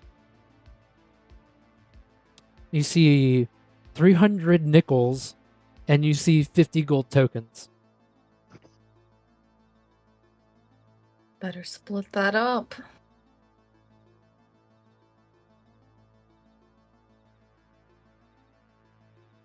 We'll give Dave a second there to catch up. She'll give me a second to catch up as well. Yeah, as the badges turn to ash, she's gonna go like, "Dude, no, my sick shit." And then the robot powers down for the last time. At least you think it's for the last time because of the mechanical whirring that happens. As that all happens, you hear some skittering noises coming from that little hole that was to the southwest corner. And then we're also going to take a little 10-minute bio break here. We will be right back because I really need to use the restroom. Chat, don't go anywhere. We'll be right back. We're going to chill around. We'll be back in about 10 minutes. See you in a little bit. All right, stay thrashed, dudes.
We're back.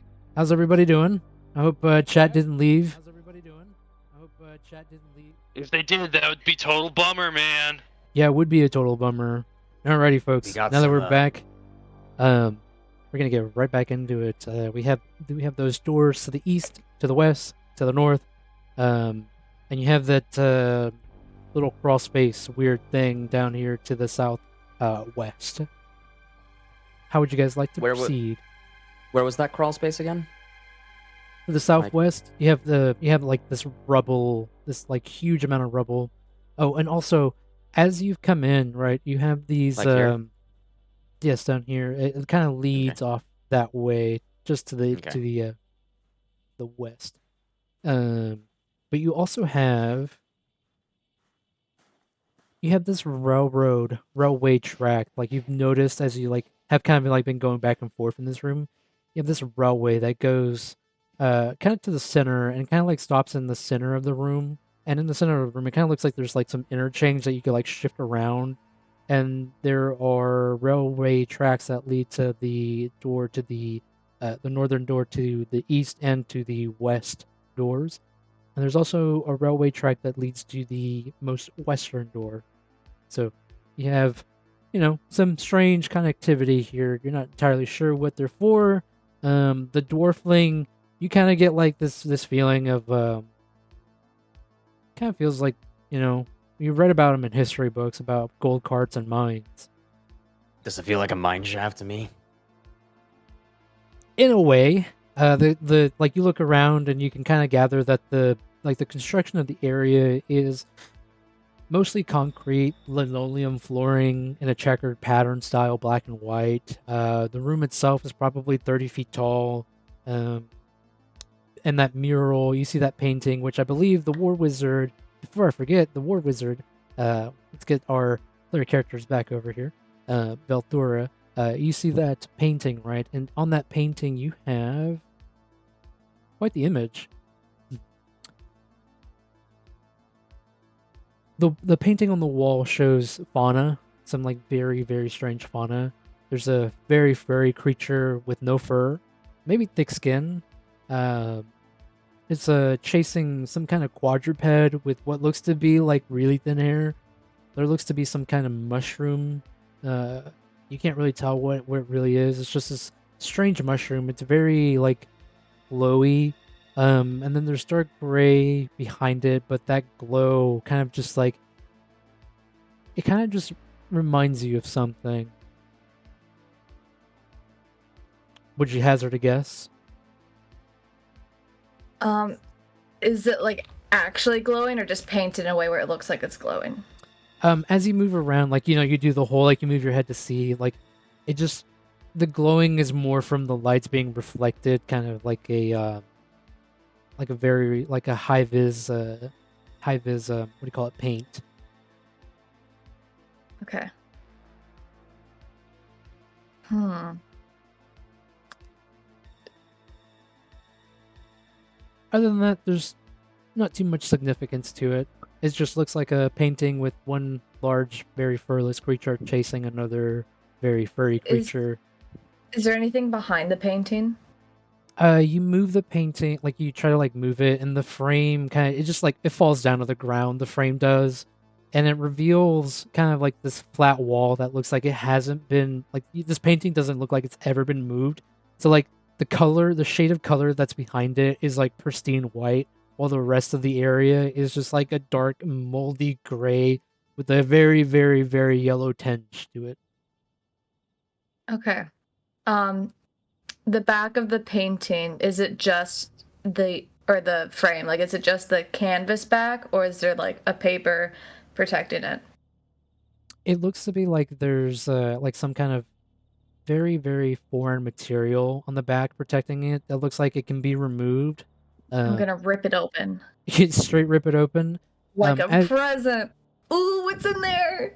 As you do, you find a handful of gold tokens. Roll a D100 for me. Okay, please don't be a 2 again. I swear to God.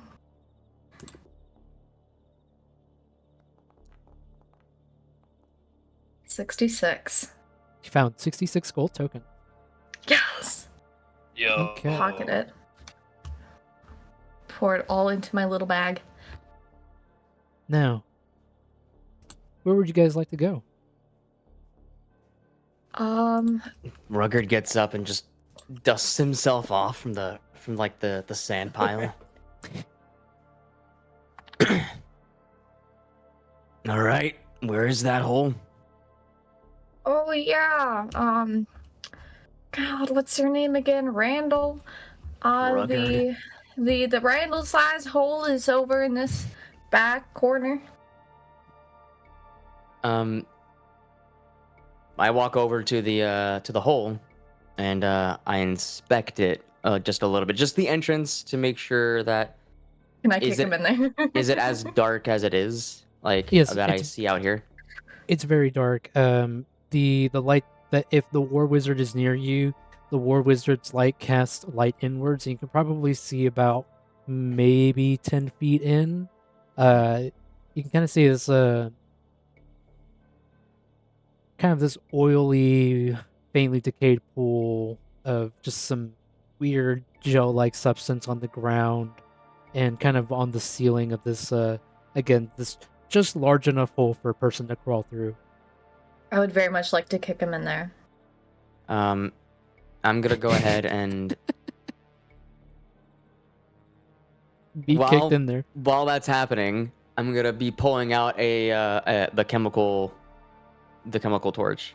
The chemical torch. Okay. Yeah. And then what did the chemical torch do for the chat? It was the thing that we have for that provided the Chem light. light. That the Chem chem light. light. There we Gotcha. go. Cool. Yeah, the chem Awesome. light. That's right.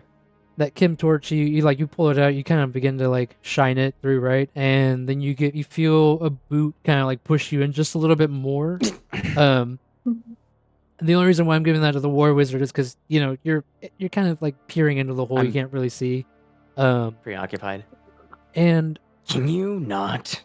Get in there and check it out.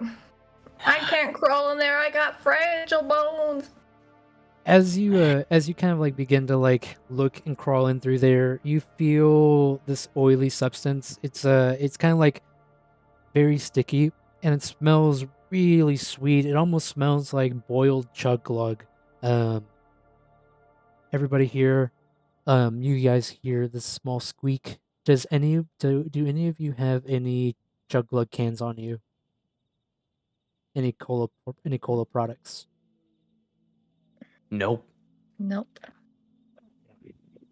Nothing. Awesome. Okay. I'm gonna give it like a taste a little bit to see how it goes. You taste it, and it is overly sweet. And it tastes like a chug glug that has just been sat out in the wasteland for almost a decade. It's very old and musty. It doesn't make you gag per se, but it does make your mouth water.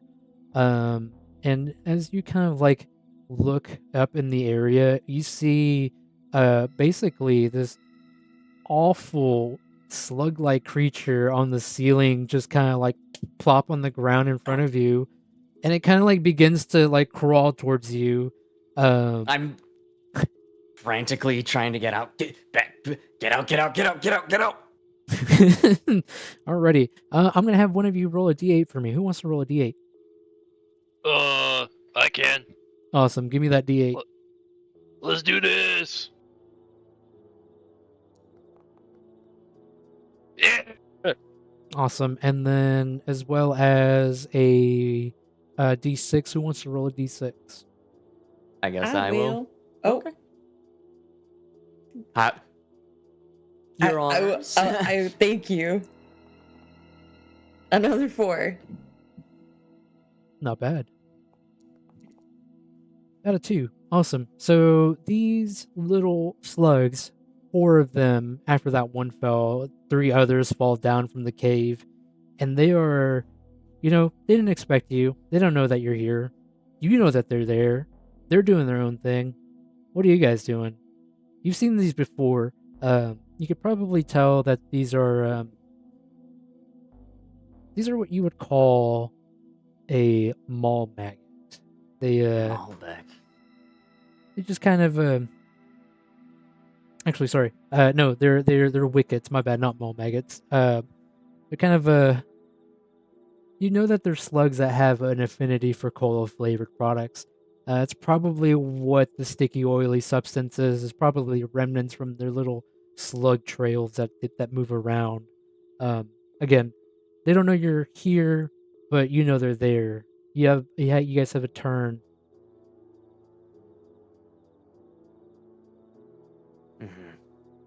What do you guys want to do with it? Very quietly, I mentioned to the party, saying like, "There's 4 wickets in that hole. I do not want to go back in there. Especially, I don't want to fight in close quarters like that." Is that gel stuff flammable? To my knowledge, would I know that? To your knowledge, no, it would not be flammable. Good try though. The only reason why it's not flammable is because of Actually, screw it. Let's roll some dice for it. I'm gonna say there's a 50-50 chance. Roll a D100, and if it's under 50, we'll see. 50. Okay. Okay, please be like a 2 again. Roll the bones. 30. Awesome. So in this case, they probably got into like some of the spicier chug lugs that are out there, some of the more toxic ones. So yeah, you could tell that this is a little bit flammable. I could pour some of my oil in there, and then light it up, and then it'll just trail on down, light those snails up. I like fire. I mean, hey, if we can get away from a fight, I'm down. I mean, yeah, let's do it. And Yeah, I'll light be those exploring the babies game a up. little bit more. Excellent. So Vel, you take some of your oil, right, and you spread it down on some of the oily substance that's already there, and you kind of like mix it together. With your light sources, or do you have? How would you strike that light? Do you have equipment for striking the light? I'm pretty sure I got the lantern oil and then no way to light it.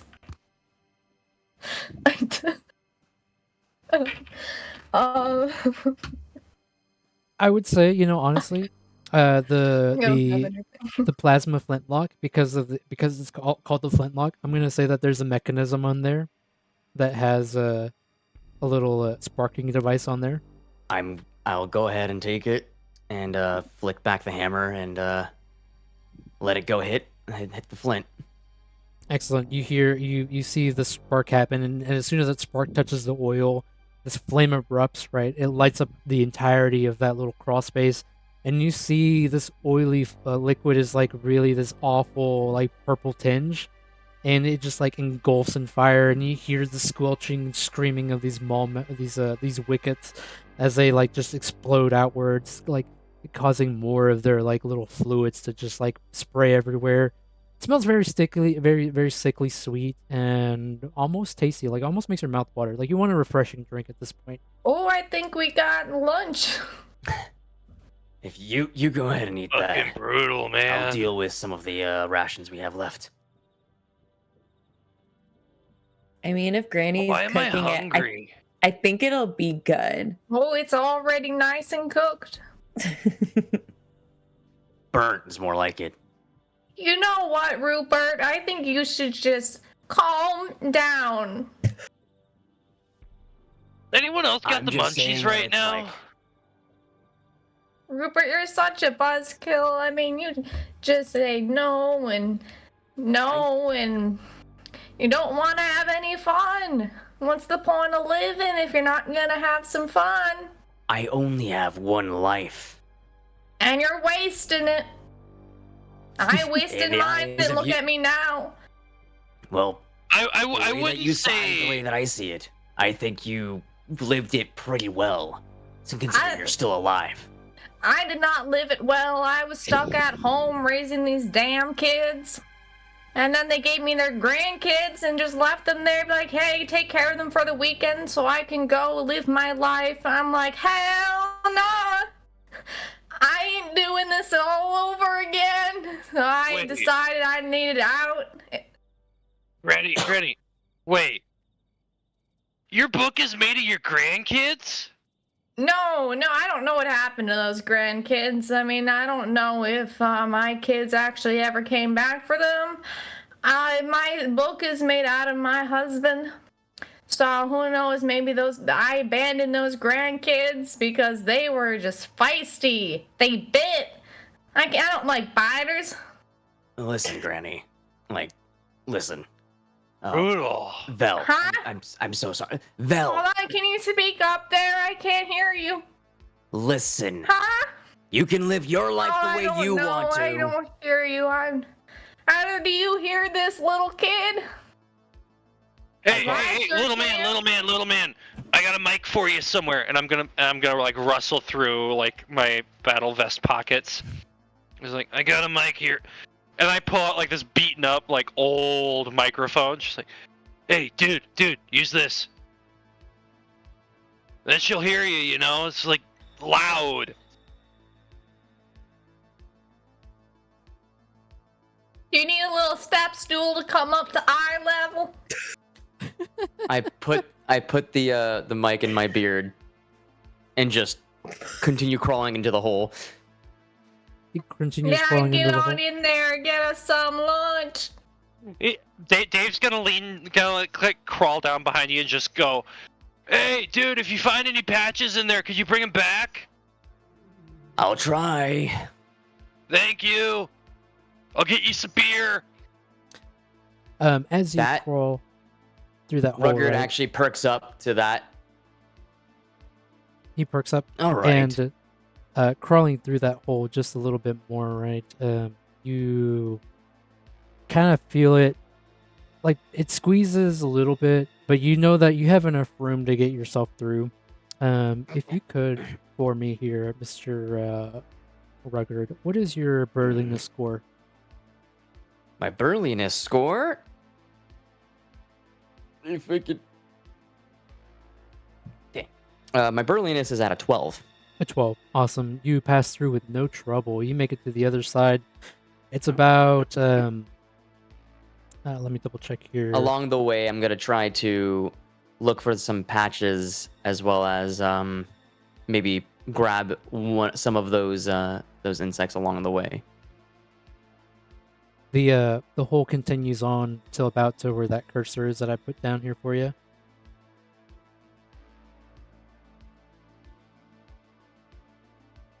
And it like sharply turns to north, like right at the very end of where you started drawing.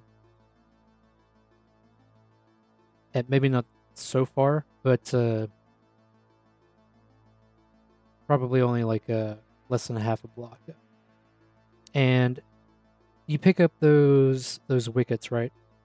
They're kind And of any patches splotchy, that I may see. and you don't see too many patches. The hole itself looks like it's been made by the wickets themselves, to be honest. Who's following you in that hole? Can anyone else follow me? Yeah, Heather will follow behind.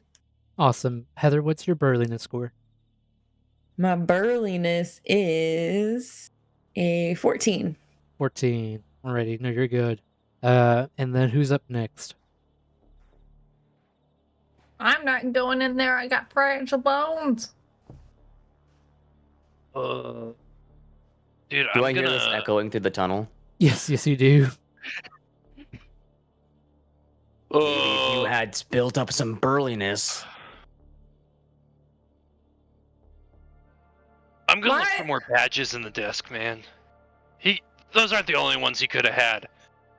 There's got to be more cool shit there. And I'm gonna like go back to the desk and start like rifling through the drawers. Awesome. You rifle through those drawers. You find some newsprints.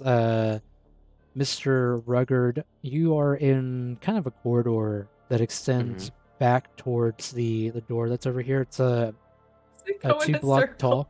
tall. It's a 2-block tall corridor, and it basically goes all the way to that other room over here. And let's see.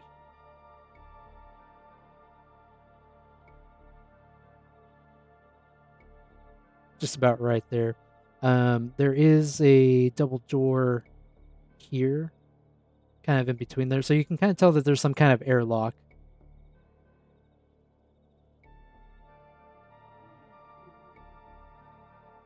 There you go. So you can tell that there's some kind of airlock there. And then at the drawer, as you're rifling through, you find a newsprint article, and it is dated June 6, 1982. So, Mr. Dave, you can tell that this thing has been here forever. Dude. Guys! And he's gonna like grab it and like start like waving it, like running to the hole. Guys! And then when he gets to the entrance, he's gonna kind of lean in and like shout through the hole. Guys, this place has been here fucking forever! It's even older than Granny! That's surprising. Guys, like, look at this! 1982, dude! Okay. 1 second here. As time goes on in the dungeon, right, the chances of running into creatures or things that find you because, you're in a ruin is relatively high. So let me find out exactly what you have run into.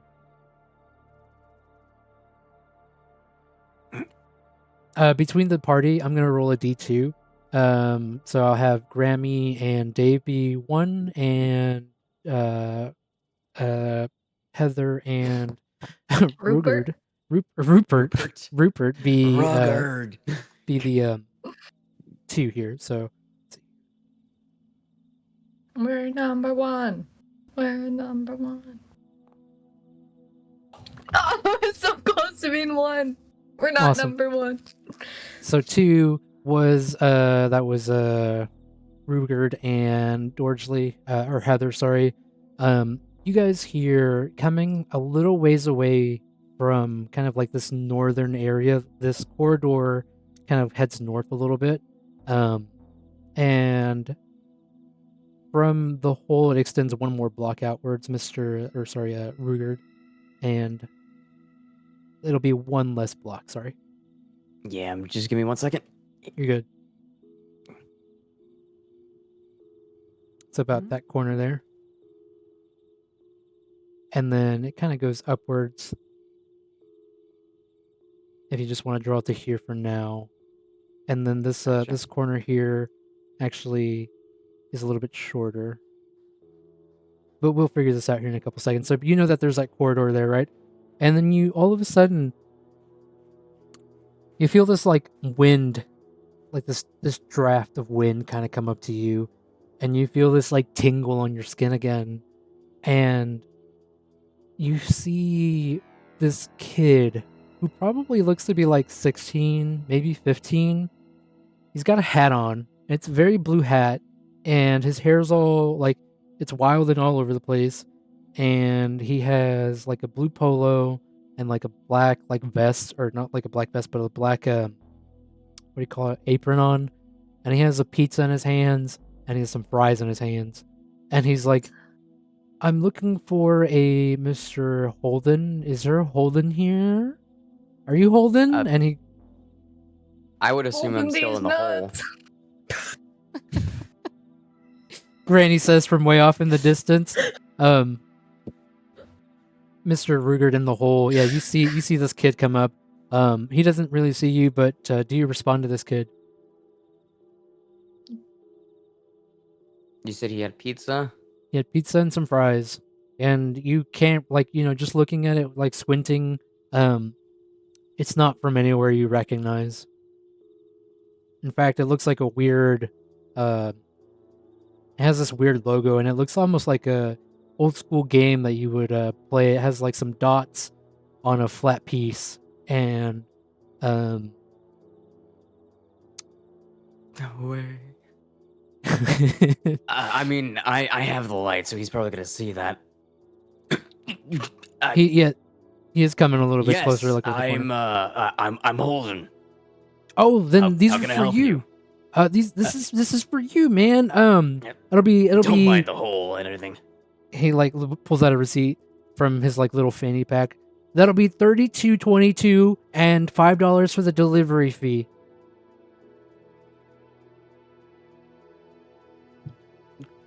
He pulls out his flintlock, aims it at his head. Whoa, whoa, whoa, whoa, whoa. How about we forget about the delivery fee and you just drop the pizza and forget about everything that happened here? Okay, man, okay. Okay. And he like backs away very slowly. Don't tell a soul either. And as he backs away, you see on this kid, like, see there's this like, weird ghastly visage around him, and you can kind of see like this, like, as he like moves out of the way, like his apron moves a little bit, and you can see that there's this huge gaping hole around where his chest would be. To you would know that most humans probably don't live after a gaping hole like that, but this How kid far is away is he? he's about like 4 feet from you.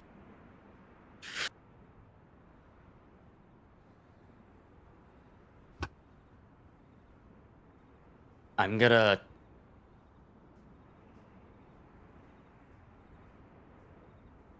shout out to Heather in the hole. Better get out of here quick, Heather. Back away and try to fire off a shot at him. Awesome. As you do, I'm not even gonna have you roll for that, just because his AC is so low, and it's a stationary target. You fire off your shot, and your blast basically turns this kid into like goop, and he's just like, that goop falls on the ground, and the goop kind of just like evaporates really quickly. What happens to the pizza? The pizza and fries remain. Thank goodness. Yes, we don't have to cook the slugs. They're already cooked. Maybe we could just save them. True. That guy was sort of creepy. Had a hole in him. Still alive. That's weird. And there was some ghostly movement I did not trust. I don't know. To me, the weirder, creepier thing about all of this is like, who's delivering down here? What is this delivery radius? Like, it doesn't make any sense. That is why I told him to put down the pizza first so we actually have some food. Yeah, that was a really good call. Okay. Well, now we have lunch for everyone else, and we get to keep those slugs for another time. This has been a great day. I would say Alrighty. so too. Dave. I try to open up the pizza.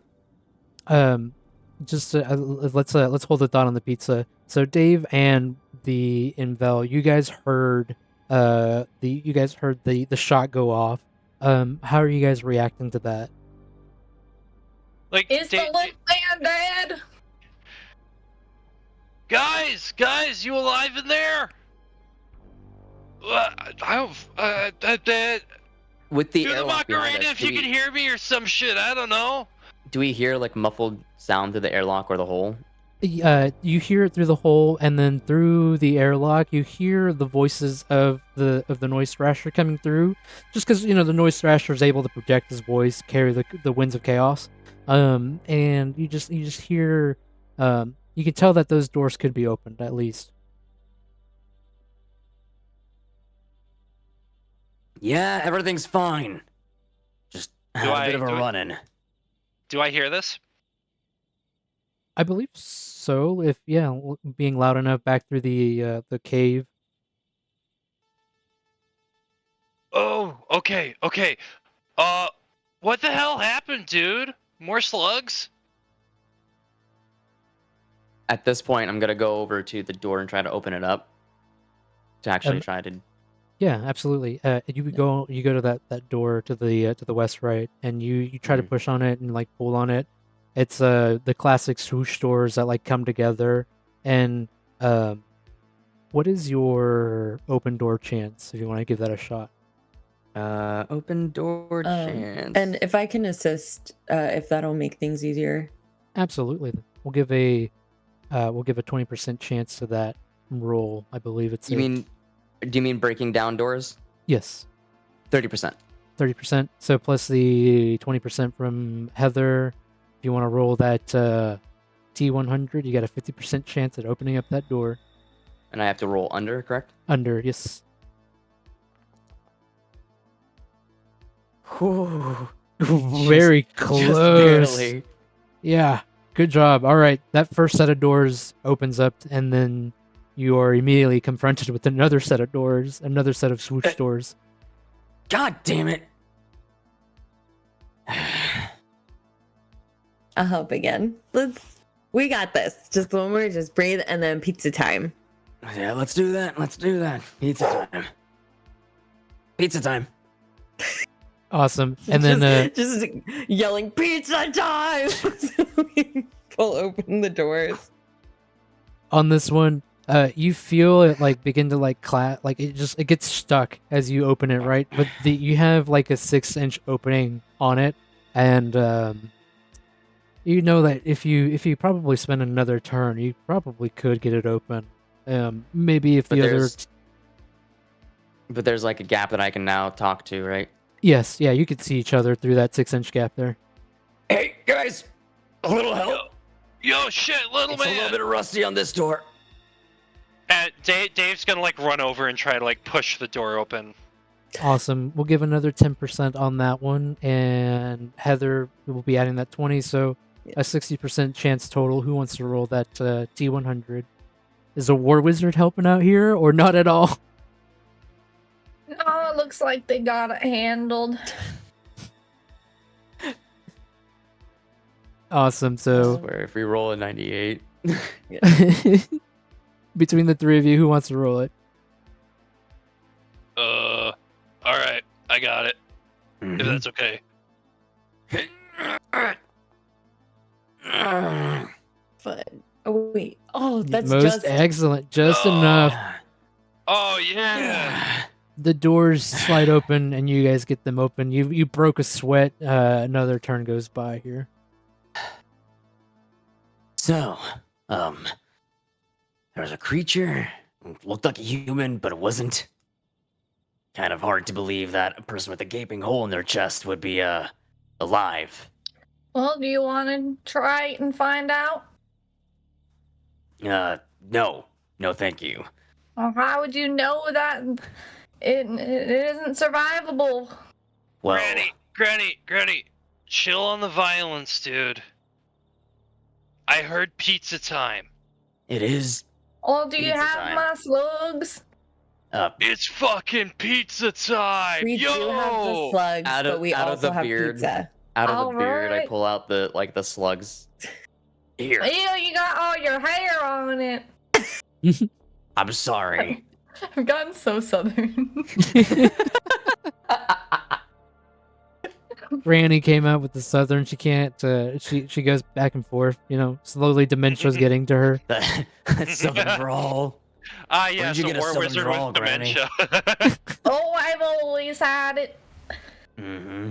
But You my have raspy it 15 voice minutes kinda ago. covers it up. The Granny, the War Wizard Vel, now has 4 slugs. Each one is, I would say each one, 2 of them is a slot. So you got 2 slots for your slugs, and you got that pizza. I point back to the pizza, and what was it, like a fries on the ground right over there? Yep. Pizza time, anyone? We don't have to eat the slugs. We can actually Hey, like- eat some good food.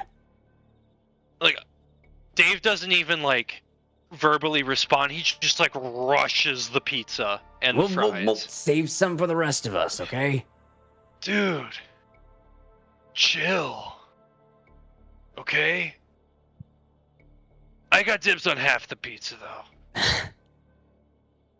I don't think that that's how that works. That's not how it works, no. No. You know, food, it goes into energy. Usually it's energy for your brain, and I don't think you really need that.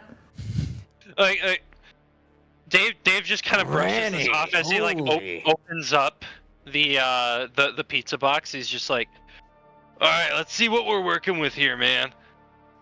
You open up the pizza box, right? And it is a very nice 12-inch pan pizza, or not peak, or pizza that has pepperoni, cheese, and it has something that doesn't look familiar. It smells really fishy, but really mouth-watering.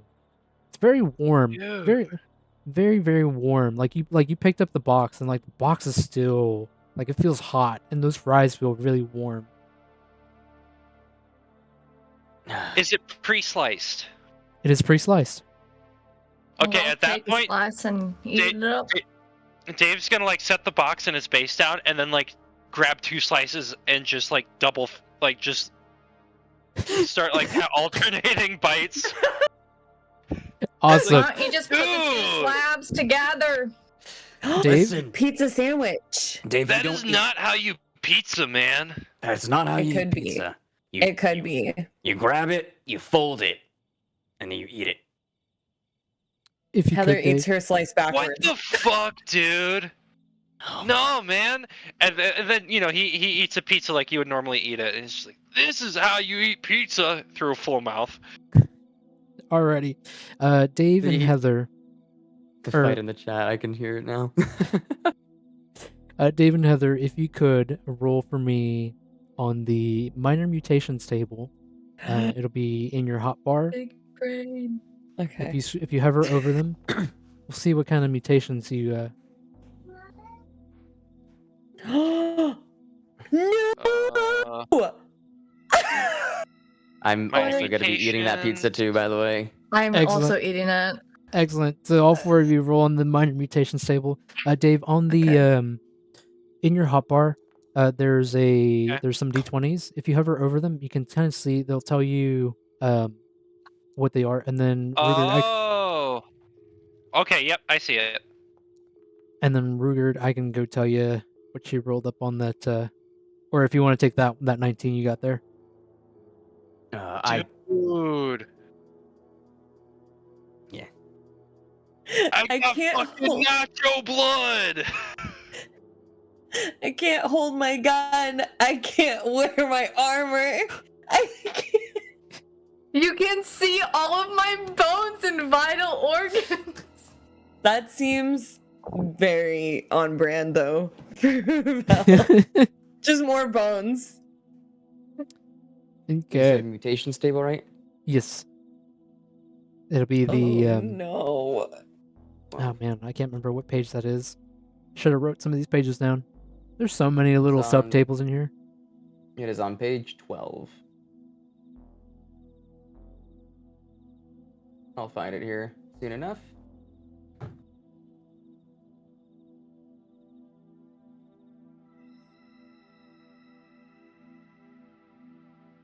Where's Brian, the creator of the game, when you need him?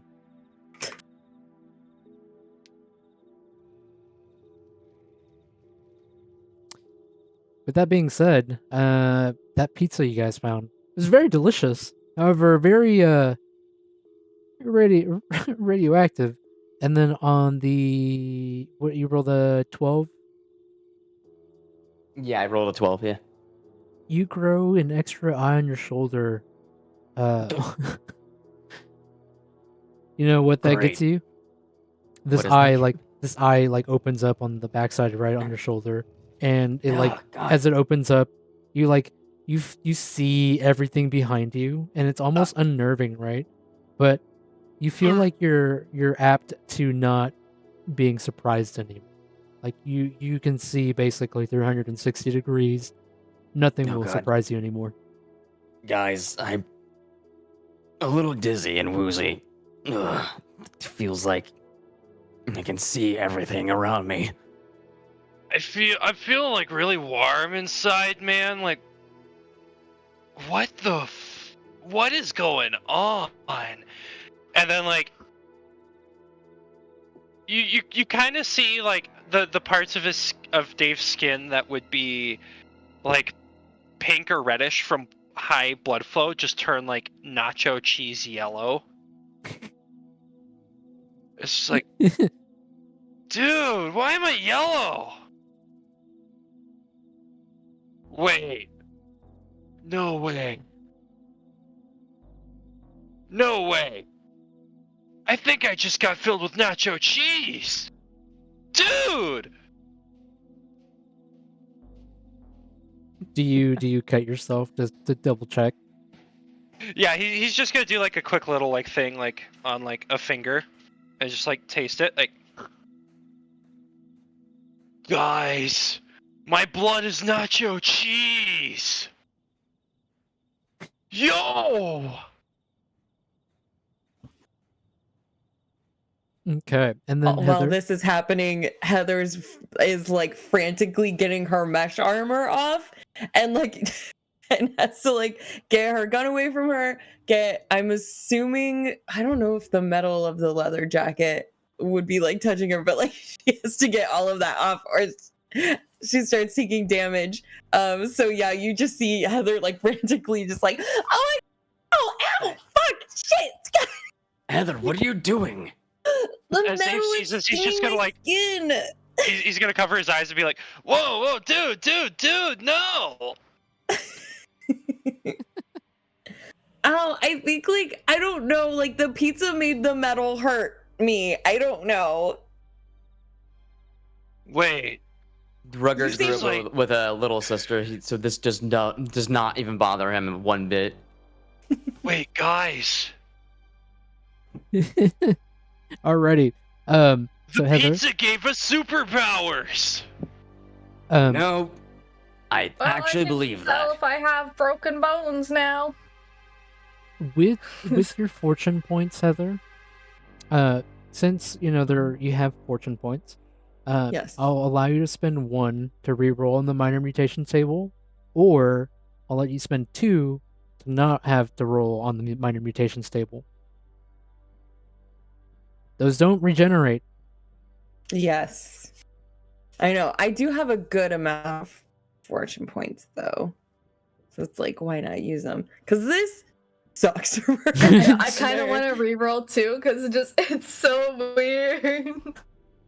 I think I'll use 2. You used to? Okay, awesome. So you forgo the minor mutations table. You do Mhm. feel the burning, but like it just feels like an allergic reaction, and like Okay. after a little bit, you feel normal again. Okay. She like You tentatively good now? touches her gun. Okay, I'm okay now. It was a lot. It was really stinging me. I don't know. But it seems to be good now, but I don't really want that pizza anymore. Val, Granny, do you have any slugs? I turn around and you can just see all of my bones and organs. Oh. Oh yeah, I still got the slugs. Yeah, that's a lot. Your skin is very thin, like thinner than it normally is. Dude, Granny's fucking see-through. Yeah. Wait, Can we, wait. See the pizza? Is it like? As this is going on, Dave's gonna like bite himself to see if like his skin is becoming like tortilla chips. No, Bite yourself? man. Rugged turns around and is still like, oh god, Dude, ow, my head. do you normally have like a fucking eyeball on your shoulder? What? An eye? Is that normal? What the heck? What? Huh? No. Can I That's use not a normal. fortune point to reroll? Absolutely. So that'll be 1 fortune point for Vel. So I don't know how I feel about just being see-through. Okay, what happens if I get the same one? I'll let you reroll. Okay. All right. Come on. Be something good, like the Like the big brain. yeah, or Oh. I'm allergic to metal. That's where it went. But I mean, that's fine. I'll just take off my punkness. I'll just be a bland A bland granny. witch. Yeah. Alrighty, guys. With that being said here, I think we are at a really good time to wrap up our session with a little minor mutations at the very end here in the middle of room 2. Dave, whatever you do not poke that eye. Yes, please do not poke his I eye. wasn't gonna poke it, man. Heather, I see you. But God, my blood tastes delicious, dude. Holy shit. Alrighty, so let's wrap up here. We'll let's start off with Beazle. Where can chat find you, Beez? Chat can find me on Instagram at SmashUpMashup, on Blue Sky at Beelzebos or Beelzeboy. And oh gosh, you guys can find me on Reddit at Der Kumpel. I just let you guys know I don't post a lot, if at all. I'm also on Discord, so Not bad. Yep. Awesome. And Dorgely? Hey, I'm Dorgely. You can find me on Instagram, Twitch, and YouTube at Dorgely with 2 Y's. I play games. Right now, I'm playing my first playthrough of Vampire the Masquerade Bloodlines, which is really fun. And you can also find me on here every Sunday at 5 p.m. PST for Blade Runner: What Makes You Human. It's really fun. Nolan and I are both in it, and it's an awesome show. It's quite amazing. A lot of stuff has happened. It was an emotional night last Sunday. Oh my gosh. A lot's happened. Yes. And Flip, where can we find you? Yes, so I am also on the B skies and brighter skies, you would say, as well as under the title of at flipping_flip, or even flip 1v1012 for my other thing right there, for my other VTuber account. I will be streaming pretty soon here, but I'm waiting for a couple more assets coming out here on Twitch as well, underneath flip 1012 as well. I am also found on the X or the Twitters as underneath the same 2 names as well. So Very nice. And then lastly, Shig, where can we find you? You can find me on Discord at shig._. Or on Instagram at Manascona. Excellent. And then I'm Noland Norf, your Neon Lord for the evening. You can find me here in the Cybernation Uncensored Discord as Noland. You can also find me on Instagram at Noland_North, where I take pictures. Occasionally I post some stuff. Most recently, just promos for stuff for here. Besides that, that's all I've got for you guys. Please join us. You know, obviously our Discord is ever growing. If you guys want to be a part of, you know, these teams that play and, you know, stream games for their friends, it's a great little spot. Besides, you know, the Neon Lords of the Toxic Wasteland, we do Cyberpunk. I think there's a there's obviously Blade Runner, and I think there was an Aliens casting call out for a while. I don't know what the progress is on that, but if you're curious, take a look at the Discord. Of course, I don't know if we have our Discord here. Let me see if I can get it to go. I'm not even going to try it, just in case it doesn't work. I'm not going to make a fool of myself. But anyways, besides that, this has been an awesome evening. Thank you, wonderful players, for joining us at chat. I'm sorry I wasn't too responsive on, you know, taking a look at chat. I don't have my full setup done just yet, but I think I've kind of figured it out for this evening. Going forward, I should be more interactive with you. And I do see that there was a +2 in there from, I think it was Shockman. There were 2. There's two. We got one Two. from Shock. We got Two one plus from twos. Nigel. Nigel and Shock. And then something pointless and random from Nigel, I believe. Yes. Which I will come back to that. I'll figure a way to work that in.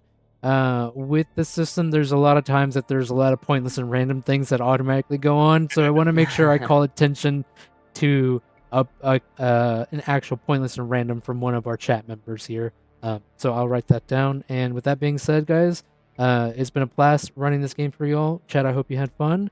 And we will see you next week. Take care, chat. See you next Tuesday, folks. Bye-bye. Woo! Yeah.